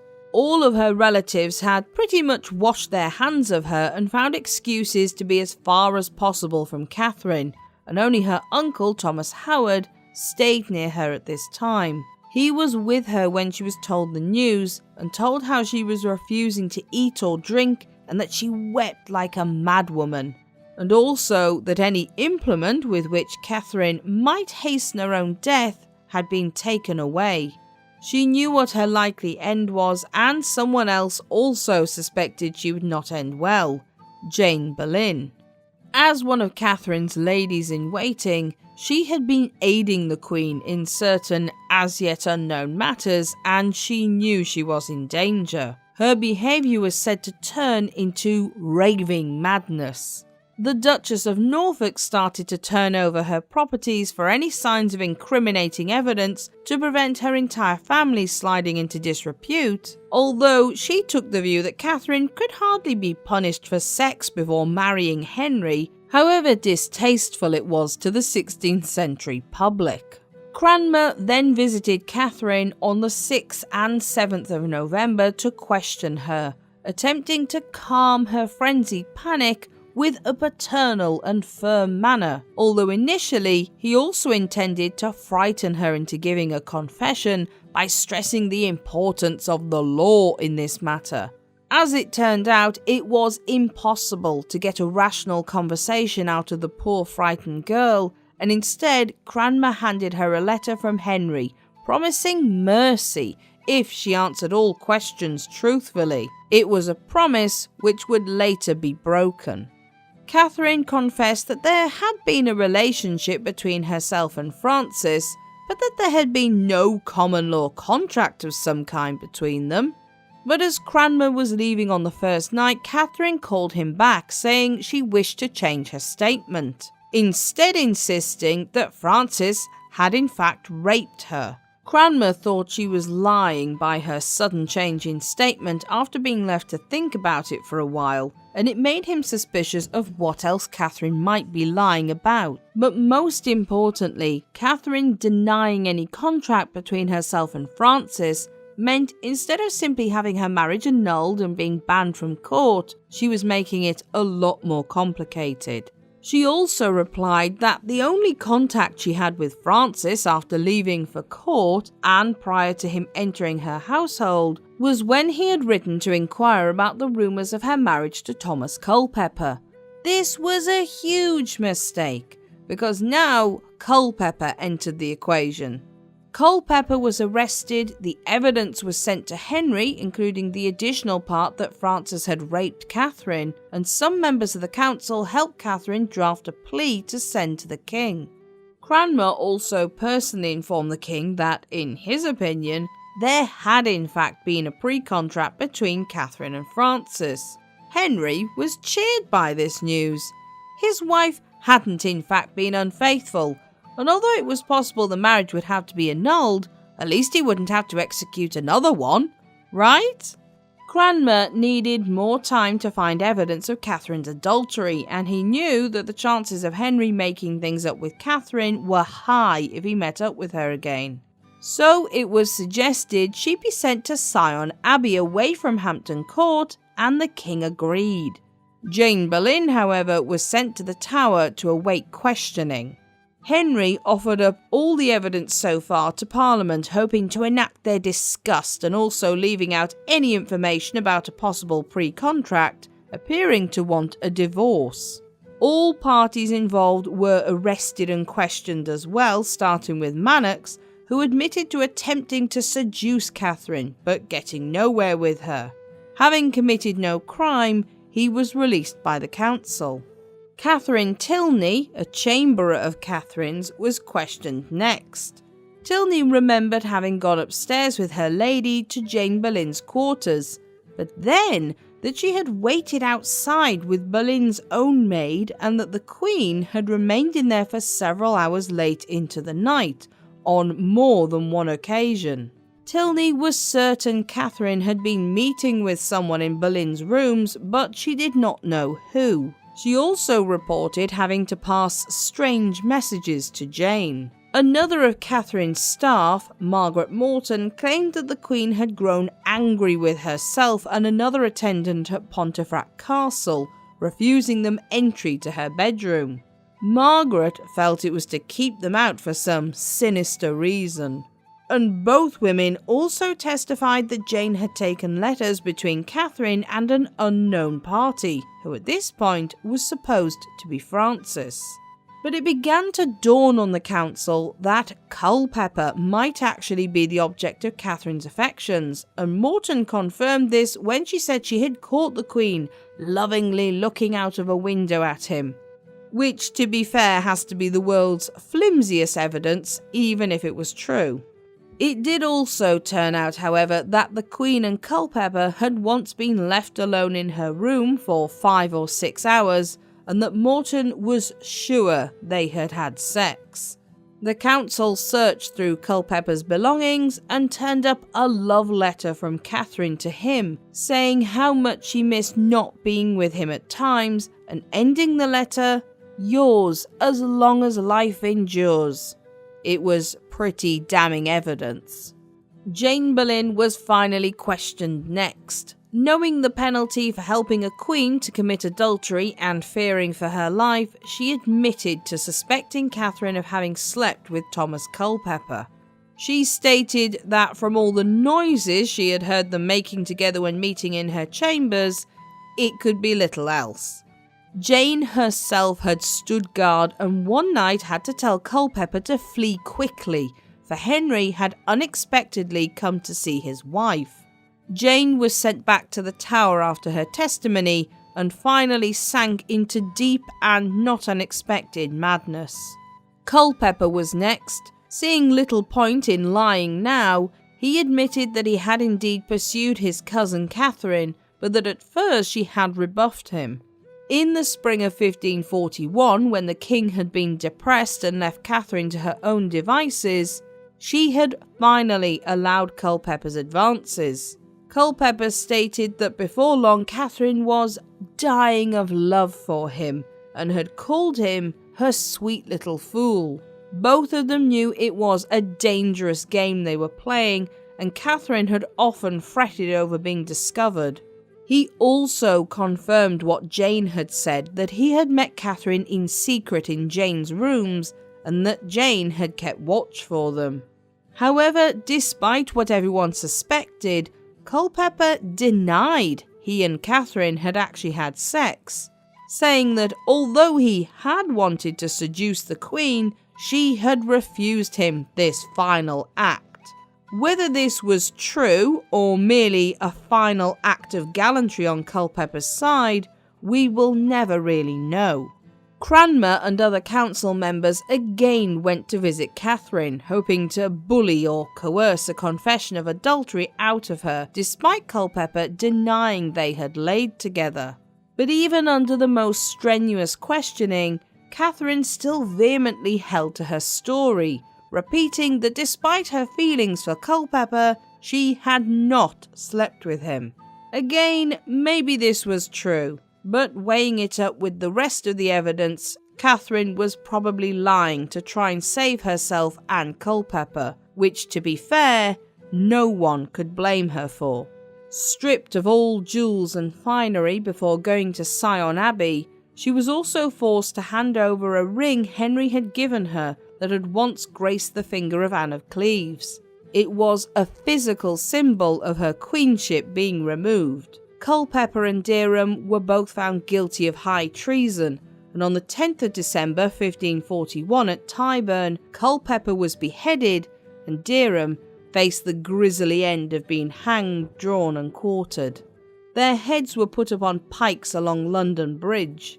Many of Catherine's Howard relatives were also flung into the Tower, although many managed to make their way out again. No actual solid evidence had been found for Catherine's misconduct, however, and so Parliament retroactively brought in a law which made it illegal for a Queen Consort to fail to disclose her sexual past to the King within 20 days of their marriage, or to incite someone to commit adultery with her. Catherine was charged with this new and ridiculous law and sentenced to death. There was no formal trial. When council members came to take her to the Tower by barge, she screamed and panicked, trying to get away as they manhandled her onto the boat. She was led through Traitor's Gate and her execution was planned for the 13th of February. The night before her imminent death, Catherine apparently asked for the block she would be laying her head on, practicing with it over and over and over. It's obvious her mood had sunk as low as possible, and there was nothing left for the poor young girl to think about but her execution. She had been abandoned by all members of her family, the Duke of Norfolk especially making himself supplicant to Henry and damning his niece in far more vicious words than anyone else used. And few publicly seemed sympathetic to her plight, although in private they may have felt differently. On the 13th, Catherine was led to Tower Green along with Jane Boleyn. Catherine looked pale and distraught, but walked calmly to the scaffold with some assistance. She asked the crowd to pray for herself and the king, and also to look to her as an example of how not to live their lives, but to obey the king in all respects. Moments later, the axe came down and cut off her head with a single stroke. Jane Boleyn followed just shortly afterwards, as Catherine's body was still being wrapped in black cloth by her sobbing attendants. Henry had even had a special act passed to allow him to execute people afflicted with insanity, something that had previously not been allowed, just in order to get rid of Jane. She recovered herself enough to give a short speech before following Catherine to the same fate. Catherine's remains were taken to the chapel of St. Peter ad Vincula and laid to rest near those of Anne Boleyn. Henry seemed broken by what had happened, and it would be another 18 months before he would consider remarrying to the woman who would be his final wife, Catherine Parr. Little Princess Elizabeth, who had reportedly liked Catherine Howard, was deeply affected by her death. Upon hearing of it, she declared then and there that she would never marry, promise she never broke, so scarred was she by her father's actions. Catherine Howard never really had a chance to leave much of a legacy, dying while still in her youth, and she certainly didn't leave any good example for those who followed, except perhaps in how not to anger a murderous tyrant monarch. It cannot be denied that she made a lot of stupid choices regarding men and her life with Henry, and Catherine also knowingly at least had an emotional affair that she knew would end badly. But she was also just a young teenager, full of hormones like any other, but without the warm and comforting moral compass of a parent or carer to steer her in the right direction. Devoid of love and attention, Catherine sought it out in unhealthy ways, and when she finally had a husband, who, despite his age and infirmities, was happy to grant her every whim, she still couldn't help herself when someone else gave her that attention during the king's low mood. The legacy of Catherine's story is a tragic one, a reminder of how brutal life could be in the 16th century and how brutal life could be under the wrong monarch, and especially as a woman. She was probably a typical teenager, but due to her nobility, her upbringing, and her neglect, Catherine was in the spotlight in a way that amplified what she had done. Had she been born a country peasant, her liaisons would probably have been largely overlooked. Her story is also a reminder of how a young person could end up with no guidance, love, affection, or care given to them, and the person they might become. To this day, there is a story that her screaming spirit can be found at Hampton Court, begging and weeping for Henry's mercy as she is dragged back to her chambers. Mercy that never came. Of all Henry's wives, Catherine Howard is the one least likely to be resting peacefully. The final queen consort of the House of Tudor and the sixth wife of Henry VIII, Catherine Parr would lead a dramatic life that was a study in patience, and yet she was a highly intelligent woman with strong opinions and a deep desire for romance, with a fiery personality that she knew how to keep under control when necessary. Born in August 1512, Catherine was probably born at Blackfriars in London, rather than Kendal Castle, her family's ancestral home. Kendal Castle was crumbling into disrepair at the time, and her parents, Sir Thomas Parr and his wife, Maud Green, were both busy at court with responsibilities and so couldn't have gone far. Thomas was a close companion of Henry VIII, and his family were not wealthy but were well connected to many of the important noble families in England. He himself was a descendant of Edward III. Maud was a close friend and attendant to Catherine of Aragon, serving the Queen throughout her pregnancy, and it's likely Catherine Parr was named after her. Maud was also only 17 when she gave birth to Catherine, their eldest child, but would go on to have two more surviving children, another daughter, Anne, and a son, William. Sadly for Catherine, she was only 5 years old when her father died of the sweating sickness in 1517. Maud, at the age of 22, now had to raise her 3 children single-handedly. She refused all offers of marriage for her now vacant hand, choosing instead to devote her attention to the education and upbringing of her children, as well as protecting their inheritance. Maud was intelligent and well-read, as well as devoted to religion, and she would instill these values in her 3 children. Catherine would become the most intellectual of Henry VIII's wives and maintained a passion for learning throughout her life. She was quick at learning languages and was fluent in English, French, Italian and Latin, a language in which Catherine would also later compose music. Once she was queen, Catherine also began to learn Spanish. Maud also of course ensured her daughters learned the traditional female disciplines of sewing, tapestry and household management. There is a likely apocryphal story that Catherine once told her mother she was made for holding sceptres and crowns, not spindles and needles, but this is almost certainly false. When she was around 12, her mother tried to arrange her marriage to Henry Scrope, the son and heir of Henry Scrope, Baron of Bolton, and the grandson of Thomas Dacre, Baron of Gilsdale. Maud was in communication with Thomas Dacre, but the elder Henry wasn't sold on the marriage. He had some pretty unreasonable demands, including a meagre jointure for Catherine, and he also didn't want to return her dowry if the marriage was unconsummated for any reason, including her death. Lady Parr had had enough of this by 1525 and she abandoned the idea. It turned out to be very sensible, as the younger Henry Scrope died in March of that year.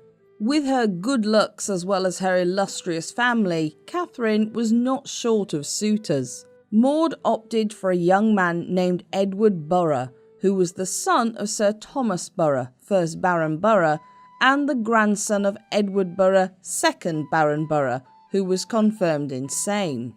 Past historians have sometimes mixed up the two men, stating that Catherine married a 63-year-old lunatic, but recent research has shown this not to be the case. After Catherine married the young Edward, who was probably around her age, between 17 and 20 years old, in 1529, they went to live at Gainsborough Old Hall with Edward's father and siblings, some of whom were also married. Thomas Borough was overbearing, violent and controlling, and nothing happened in the household without his say-so. Edward was nervous of his father, but Catherine appears to have been unfazed by Thomas's attempts at intimidation.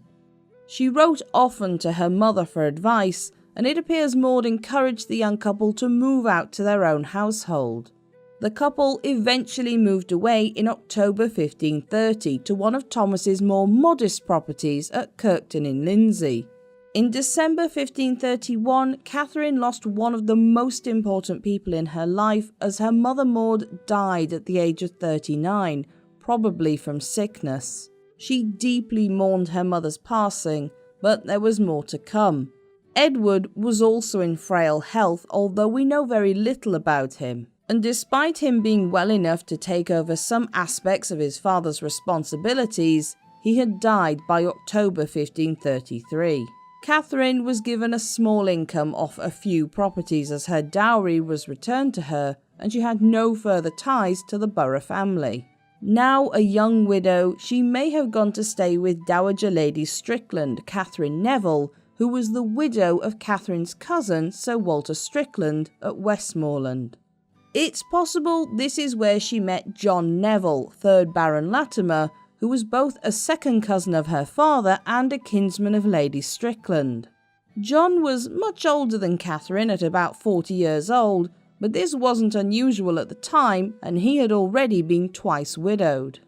He gave her an offer of marriage shortly afterwards. As Catherine was, at the age of 21, now alone to make her decisions, agreeing to the marriage was entirely her own choice.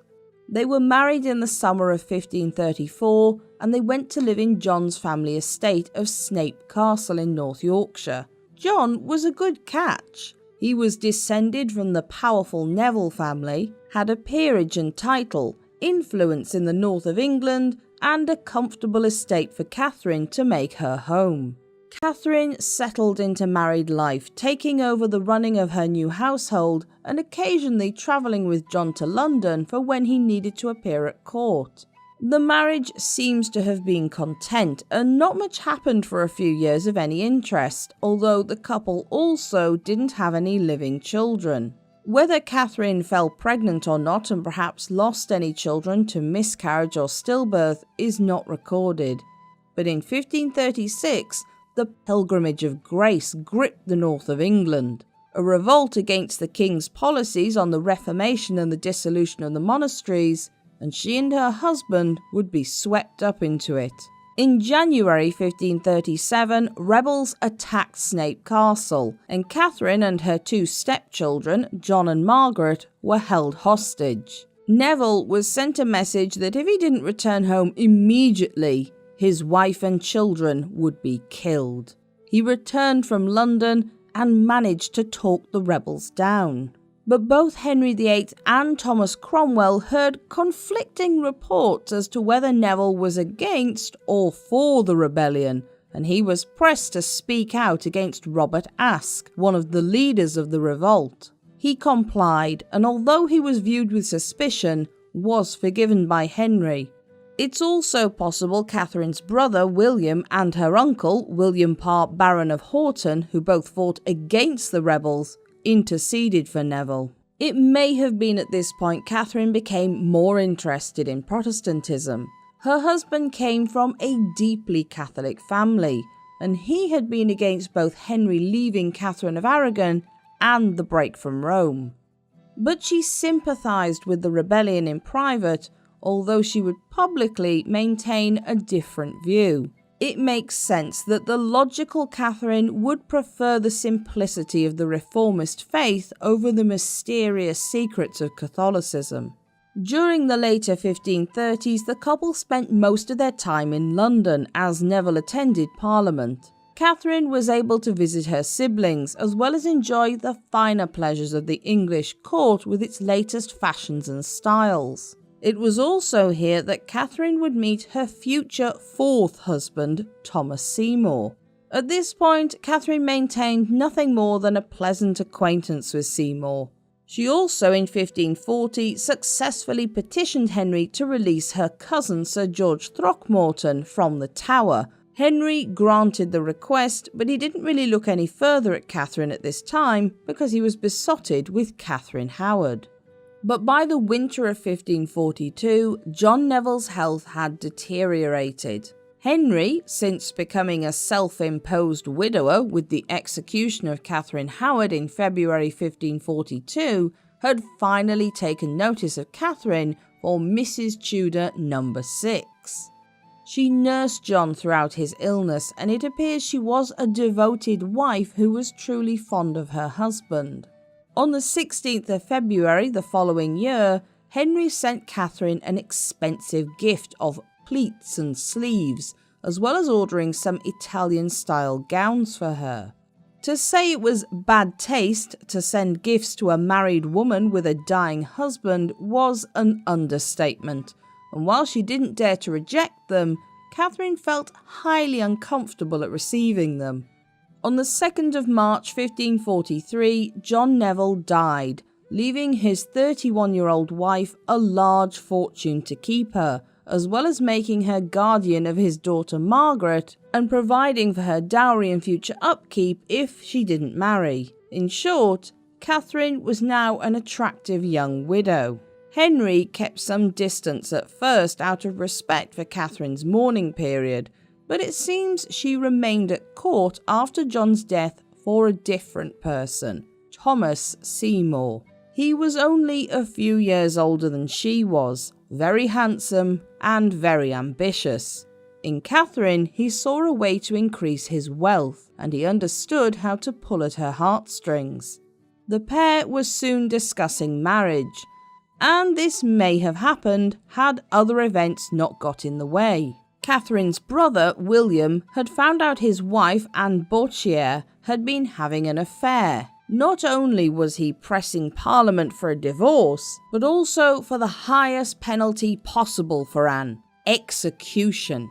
Catherine was against this, and she went to see the king herself, throwing herself at his feet. Henry replied that the law was the law, and he would only consider pardoning Anne if William relented, and Catherine answered that he would. She managed to convince her brother to calm down and not ask for his wife to be killed, and he relented, being rewarded with his divorce, as well as being awarded his now ex-wife's Essex estates. Henry was even more taken with Catherine, but he recognised she would never look his way as long as Seymour was in the picture.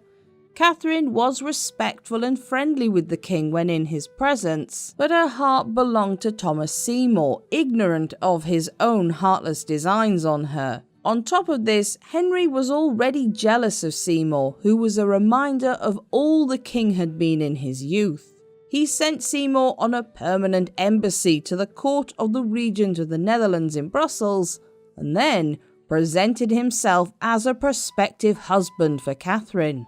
Unsurprisingly, she was horrified at the idea. Henry was now, for the time he lived in, an old man at 52, heavily overweight, with a bad leg that often smelled bad and needed redressing, and grey hair. But all of this could probably have been overlooked if it wasn't in combination with Henry's bad temper, his set ways, and the fact he executed wives, enemies, and frenemies at will. But Catherine was uniquely placed to be a good fit for what Henry needed. She had already been married to an older man and nursed him, and she had been a capable and well-liked stepmother to her grown stepchildren. She would be able to take care of Henry, as well as his 3 children. Catherine was also known as a steady and sensible woman who was warm, caring, intelligent, and reliable. She wasn't a great beauty, but was attractive, and Henry also seems to have had a bit of a thing for redheads. The king was insistent, and Catherine eventually saw she had no way out of it and agreed to a marriage. On the 12th of July 1543, they were married at Hampton Court Palace. Anne of Cleves was present at the marriage and was perfectly content that Henry had not returned to her after Catherine Howard's death. Apparently, Anne said, "A fine burden Madam Catherine has taken upon herself," understanding exactly what it was she had avoided. Thomas Cranmer and the other reformists also saw in Catherine someone who might possibly share their views, and recognised that she might be the perfect person to help guide the king towards those same views. She was also a popular choice with, well, nearly everybody. Servants, nobles, and ordinary people all liked Catherine because she was polite and pleasant to everyone, held no airs or graces, and appears to have treated everyone with the same respect. She was a well-educated woman, and while you might think this would make her more modern in her thinking, it didn't. Catherine was very traditional in her views, and she would later write that she believed women ought to obey their husband in all matters and not quarrel with him, although she herself loved to have a good argument with Henry, especially on religious matters. When she became queen, Catherine also ensured her family was given good positions at court. Her brother William had already been placed in the Privy Council, and she added her former stepdaughter Margaret Neville, her cousin Maud, Lady Lane, and Lucy Somerset, the wife of her former stepson John, as her ladies-in-waiting.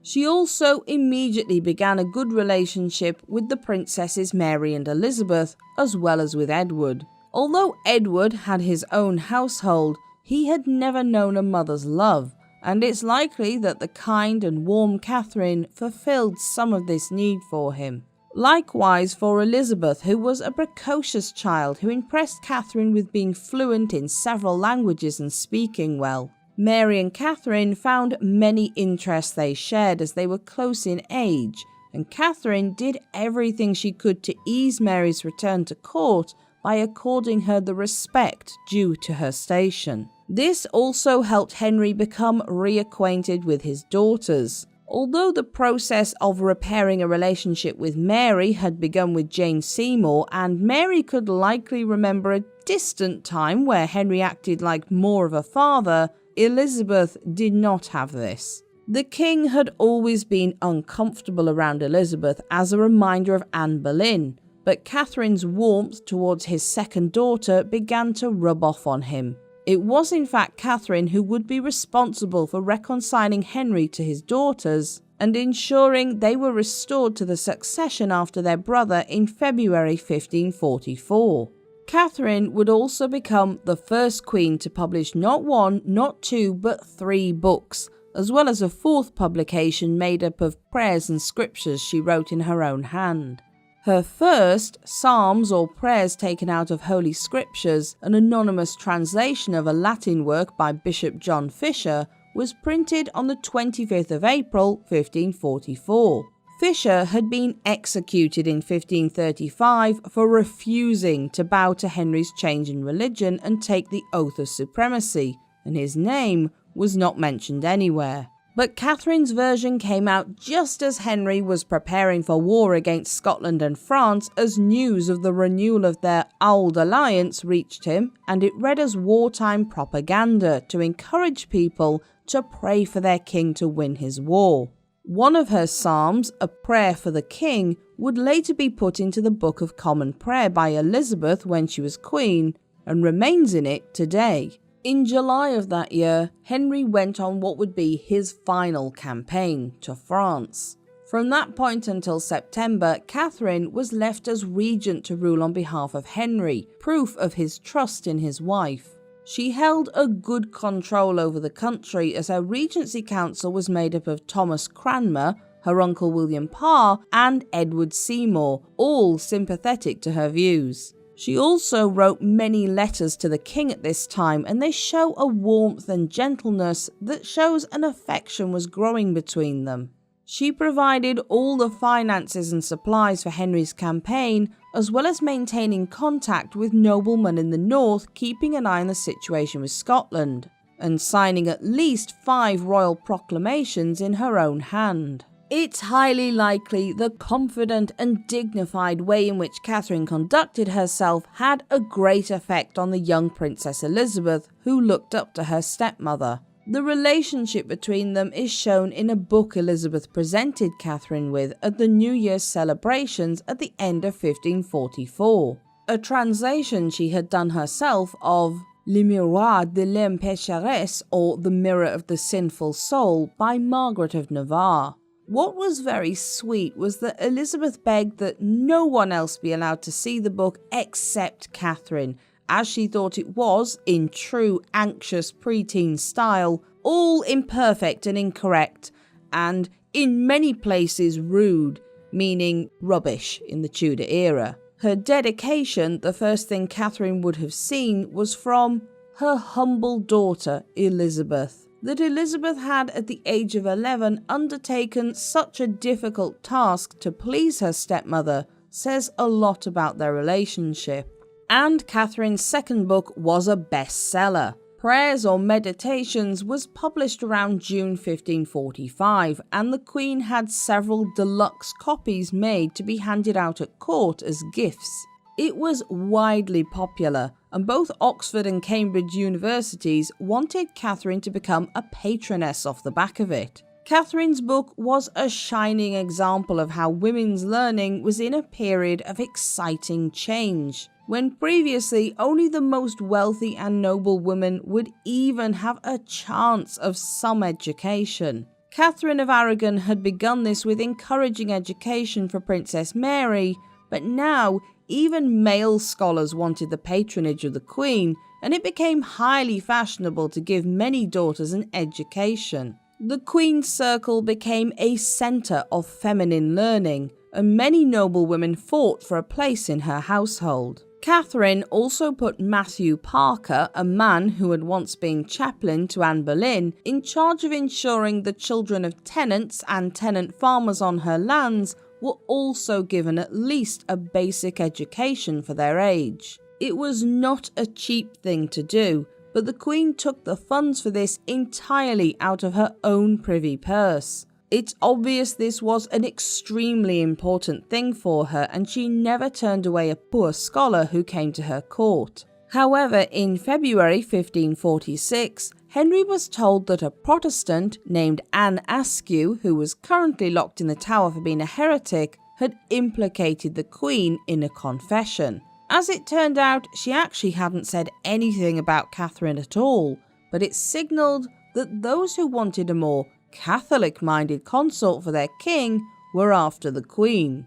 There is no contemporary evidence at all for a meeting between Catherine and Anne, and any sources date from the Elizabethan period. Lord Chancellor Wriothesley and the Bishop of Winchester both wanted rid of Catherine, and in Anne they saw a way of doing it. Poor Anne was tortured on the rack for several hours, being asked questions about her supposed involvement with the royal household. Despite the pain, Anne never once gave a false confession, refusing to agree to the statements put forward that she had shared books with the ladies of Catherine's household, or that she was connected in any way with the Queen. In June, as she had also refused to recant her Protestant faith, Anne was sentenced to death. On the 16th of July, she was taken to be burned at the stake, carried on a chair as her legs no longer worked after the rack torture. Alongside her was John Lascelles, the same one who had told Cranmer about Catherine Howard's affairs before her marriage to Henry. A kind executioner hung a bag of gunpowder around Anne's neck to prevent a slow, agonising death, which exploded almost instantly. The Queen was no doubt as horrified as everyone else to learn how Anne had been carried out to the stake, but she didn't dare express any further views than that. Henry was getting a little disconcerted at Catherine's lack of an heir in their 3 years of marriage, as well as her strong views on religion that he felt were now getting out of hand. He had previously enjoyed being able to bat around ideas on religion with his wife, showing off what he considered to be his superior knowledge, but now he grew suspicious of Catherine's true feelings on Lutheranism. Catherine knew she could easily end up tied to a stake as well if she wasn't careful.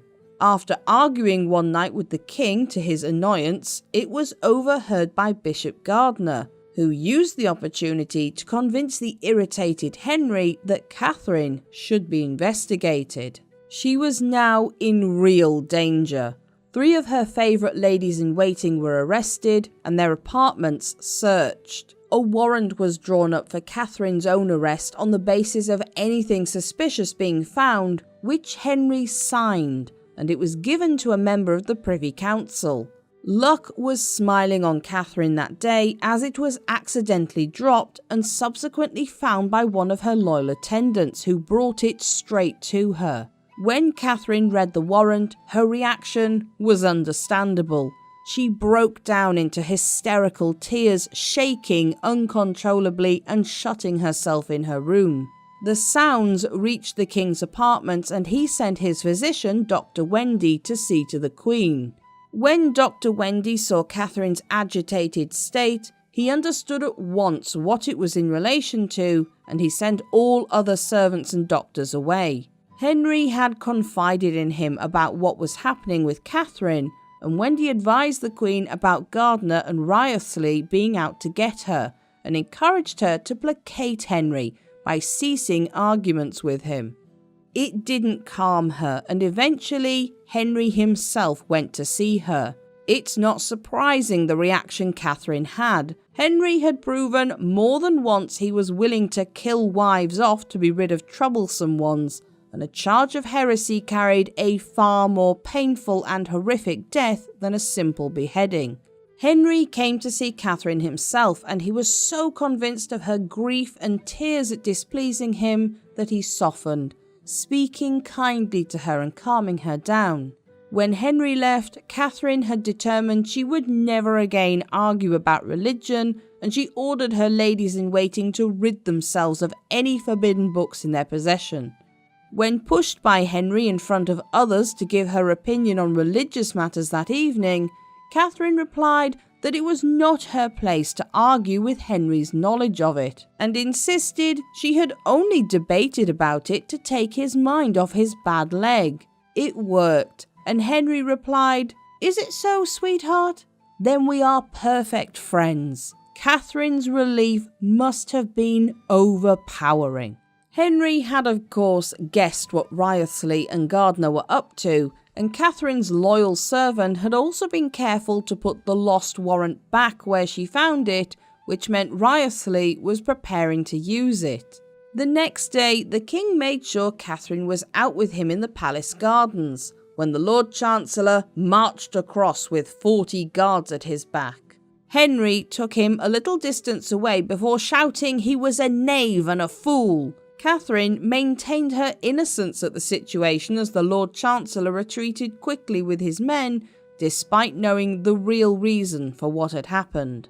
But the aging king's health was fast growing worse, and everyone knew that his end wasn't far away, Henry himself included. He drew up provision for his wife of around £7,000 a year after his death, made up of her jointure, plate, jewels, and as many of the king's expensive clothes as she wished. On the 26th of January, knowing he was fading fast, Henry called for Catherine to be by his side. He expressed, according to one source, gratefulness that he would die in the arms of so faithful a spouse. Although Henry was a good contender for worst husband in history, Catherine was still emotionally attached to him, and she broke down in tears. Henry said farewell and dismissed her, then seeing Princess Mary and telling her to look after her brother. When she too grew emotional, Henry gently said his farewells to her and dismissed her as well. The following night, Archbishop Cranmer was finally sent for, Henry accepting he was now at death's door. By the time Cranmer arrived, Henry could no longer talk, only able to squeeze Cranmer's hand when asked if he put his trust in God. At 2 a.m. on the 28th of January 1547, at the age of 55, Henry VIII died, leaving behind him a bloody legacy that would stain the memory of the Tudor dynasty forever. His 9-year-old son was now Edward VI, ruling with a regency council, and was crowned a few days later on the 31st of January. Catherine retired from court to the old manor house in Chelsea, and it wasn't long before she resumed her romantic feelings towards Thomas Seymour. Just 4 months after Henry's death, they were planning to marry, but both knew the Regency Council would never agree. So instead, they were married in secret sometime in April, Thomas sending a large bribe of coins to young Edward and obtaining his permission for the marriage. Young King Edward liked both his uncle and stepmother and was too young to figure out what it might mean politically. The fallout was huge and obvious. The Lord Protector, Edward Seymour, Thomas's brother, came to dine with Catherine at the end of May 1547, and this was when she broke the news to him. Edward Seymour was dismayed, but his calm nature might have allowed him to eventually accept the union if not for his wife, Anne. She was instantly jealous of the marriage, which pushed her husband somewhat below Thomas, and she began a dispute over some of the jewellery Catherine had that had been given to her by Henry. Princess Mary was horrified, and to make this worse, when Thomas was reprimanded by the council for his actions, he wrote to her and asked her to intervene. Not surprisingly, Mary told him in no uncertain terms to bugger off, and she warned her sister Elizabeth to have no more dealings with Catherine. Elizabeth didn't really listen. The only one still happy openly with the marriage was Edward himself, who wrote to his former stepmother and his uncle whenever possible, although he was kept busy, and in exchange, Thomas sent him pocket money as Edward Seymour kept the young king quite short of it. In November 1547, Catherine published her third book, a book she would never have dared to write when Henry was alive, The Lamentation of a Sinner. This promoted Protestantism, and especially the idea of justification by faith alone, which to Catholics was heresy. The introduction was written by a certain young lawyer named William Cecil, who would go on to become one of Elizabeth I's counsellors. It was around this time Catherine also invited her former stepdaughter Elizabeth to come and live with her in early 1548. The young princess, now 14 years old, hated the new rigid rules at court and gladly came to stay with her. It would be a mistake that would almost ruin the princess's reputation. For Catherine, she saw a young girl still that she could nurture and watch over the education of. But Thomas Seymour had already attempted to ask Elizabeth once to marry him before marrying Catherine, of which his new wife had no idea. He took on the role of the loving stepfather in front of Catherine, and away from her, made his desire and attraction to Elizabeth very much known to the young girl. Elizabeth was a young hormonal teenager like any other, and she was fascinated by and probably attracted to this worldly wise, handsome older man who now shared a household with her and flattered her with attention. Seymour also took the opportunity to approach Lord Dorset about his eldest daughter, Lady Jane Grey, coming to stay at Chelsea as well. Thomas had plans that she would be an excellent match for King Edward, being a well-educated girl who was almost militantly Protestant, the same age as Edward, and she got on well with him. Dorset agreed, and both girls were now under Catherine's tutelage. Catherine and Thomas were both delighted in March of that year to discover that Catherine, after so many years of marriages with no children, was finally pregnant. As she was 35, considered rather old at that time for a first child, well wishes and advice poured in from friends and family, but she seems to have had a healthy pregnancy. But she was so distracted with her happy news that Catherine failed to see what her husband was up to right under her nose. He ramped up his efforts with Elizabeth, romping with her in front of other members of the household and tickling her. The princess's lady-in-waiting and governess, Cat Ashley, would later say how Thomas would burst into Elizabeth's room in the mornings, wearing only slippers and a nightgown, which she considered very improper behaviour.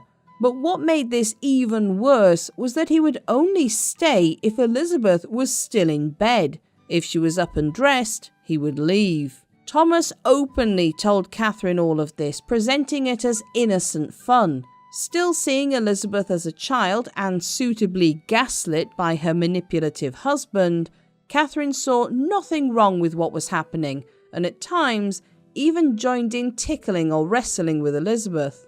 Elizabeth was too young to hide her crush on Thomas well, and he attempted to divert attention from himself by saying he had seen Elizabeth through the window with a man's arms around her neck. Catherine immediately questioned her charge about this, and the young princess burst into tears, confirming she had done no such thing, and certainly she wouldn't have had any chance to do so.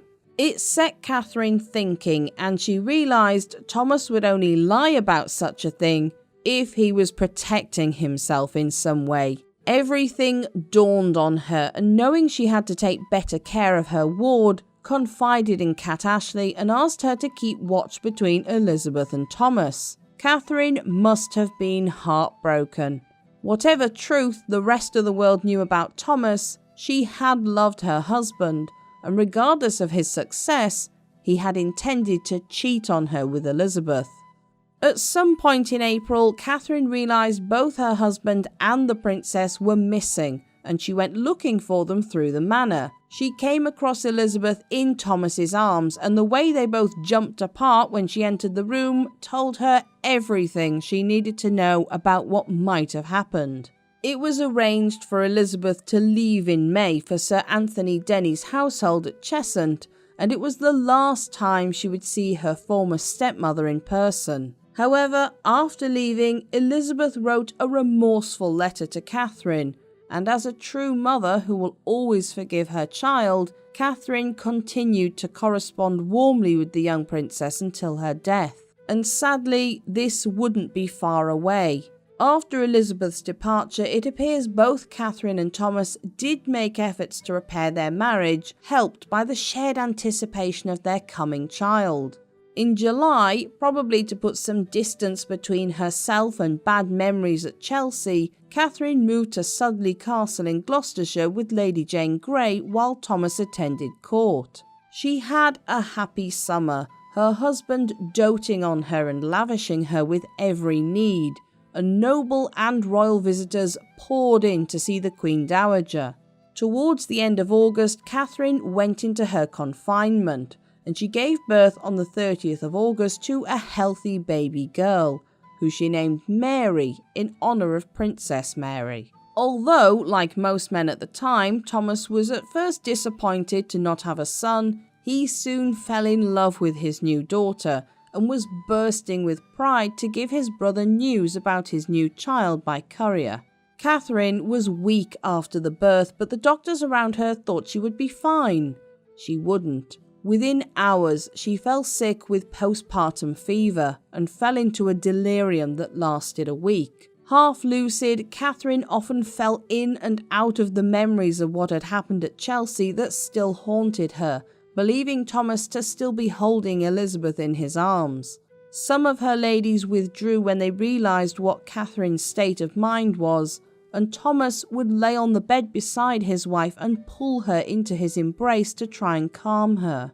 Her fever reduced enough for Catherine to realise she was dying, and she drew up her will. In the early hours of the next morning, on the 5th of September 1548, Catherine died at the age of 36. It would appear Thomas Seymour, despite whatever stupid ideas he had once had of seducing a future queen, had realised too late what he already had, and he was heartbroken at his wife's death.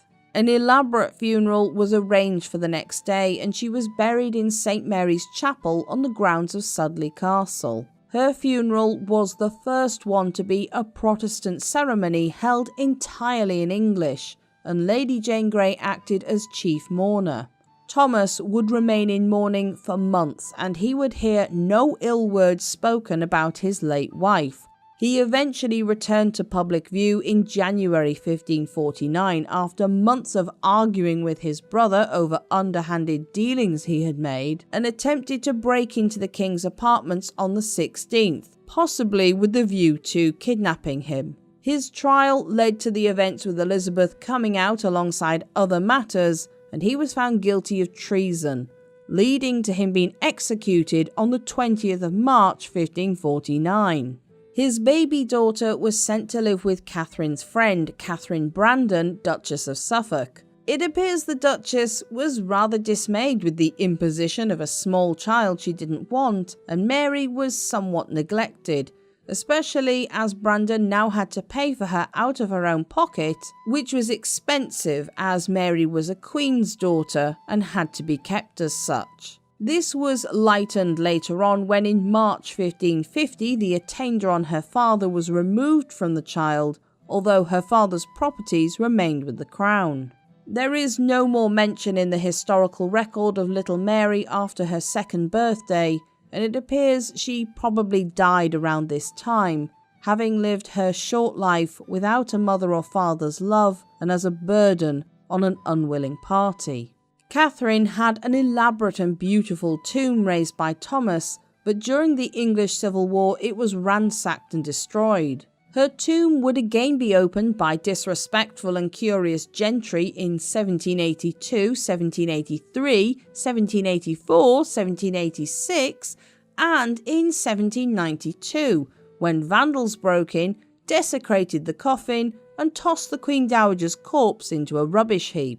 She was then buried in a walled grave until 1817, when Catherine would be disturbed again, and one final time in 1861, when she was moved to a spot in the newly restored chapel.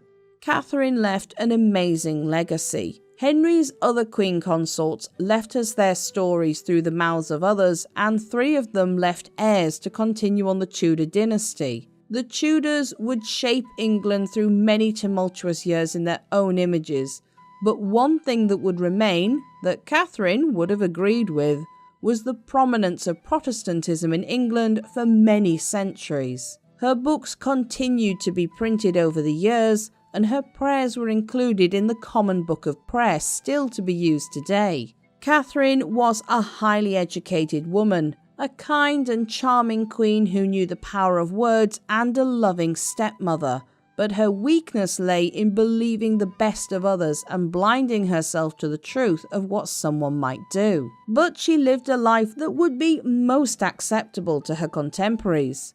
Her virtue had never been in question, and she had conducted herself as queen with dignity, grace, and a warmth that touched people of all backgrounds. Catherine may not have been the last of Henry's wives to survive, that honour would go to Anne of Cleves, but she nonetheless left a mark on Tudor England that would continue on through her patronage, wisdom, and impressions on female education, if not through her own child. If you enjoyed this video, don't forget to like and subscribe so you don't miss any new documentaries.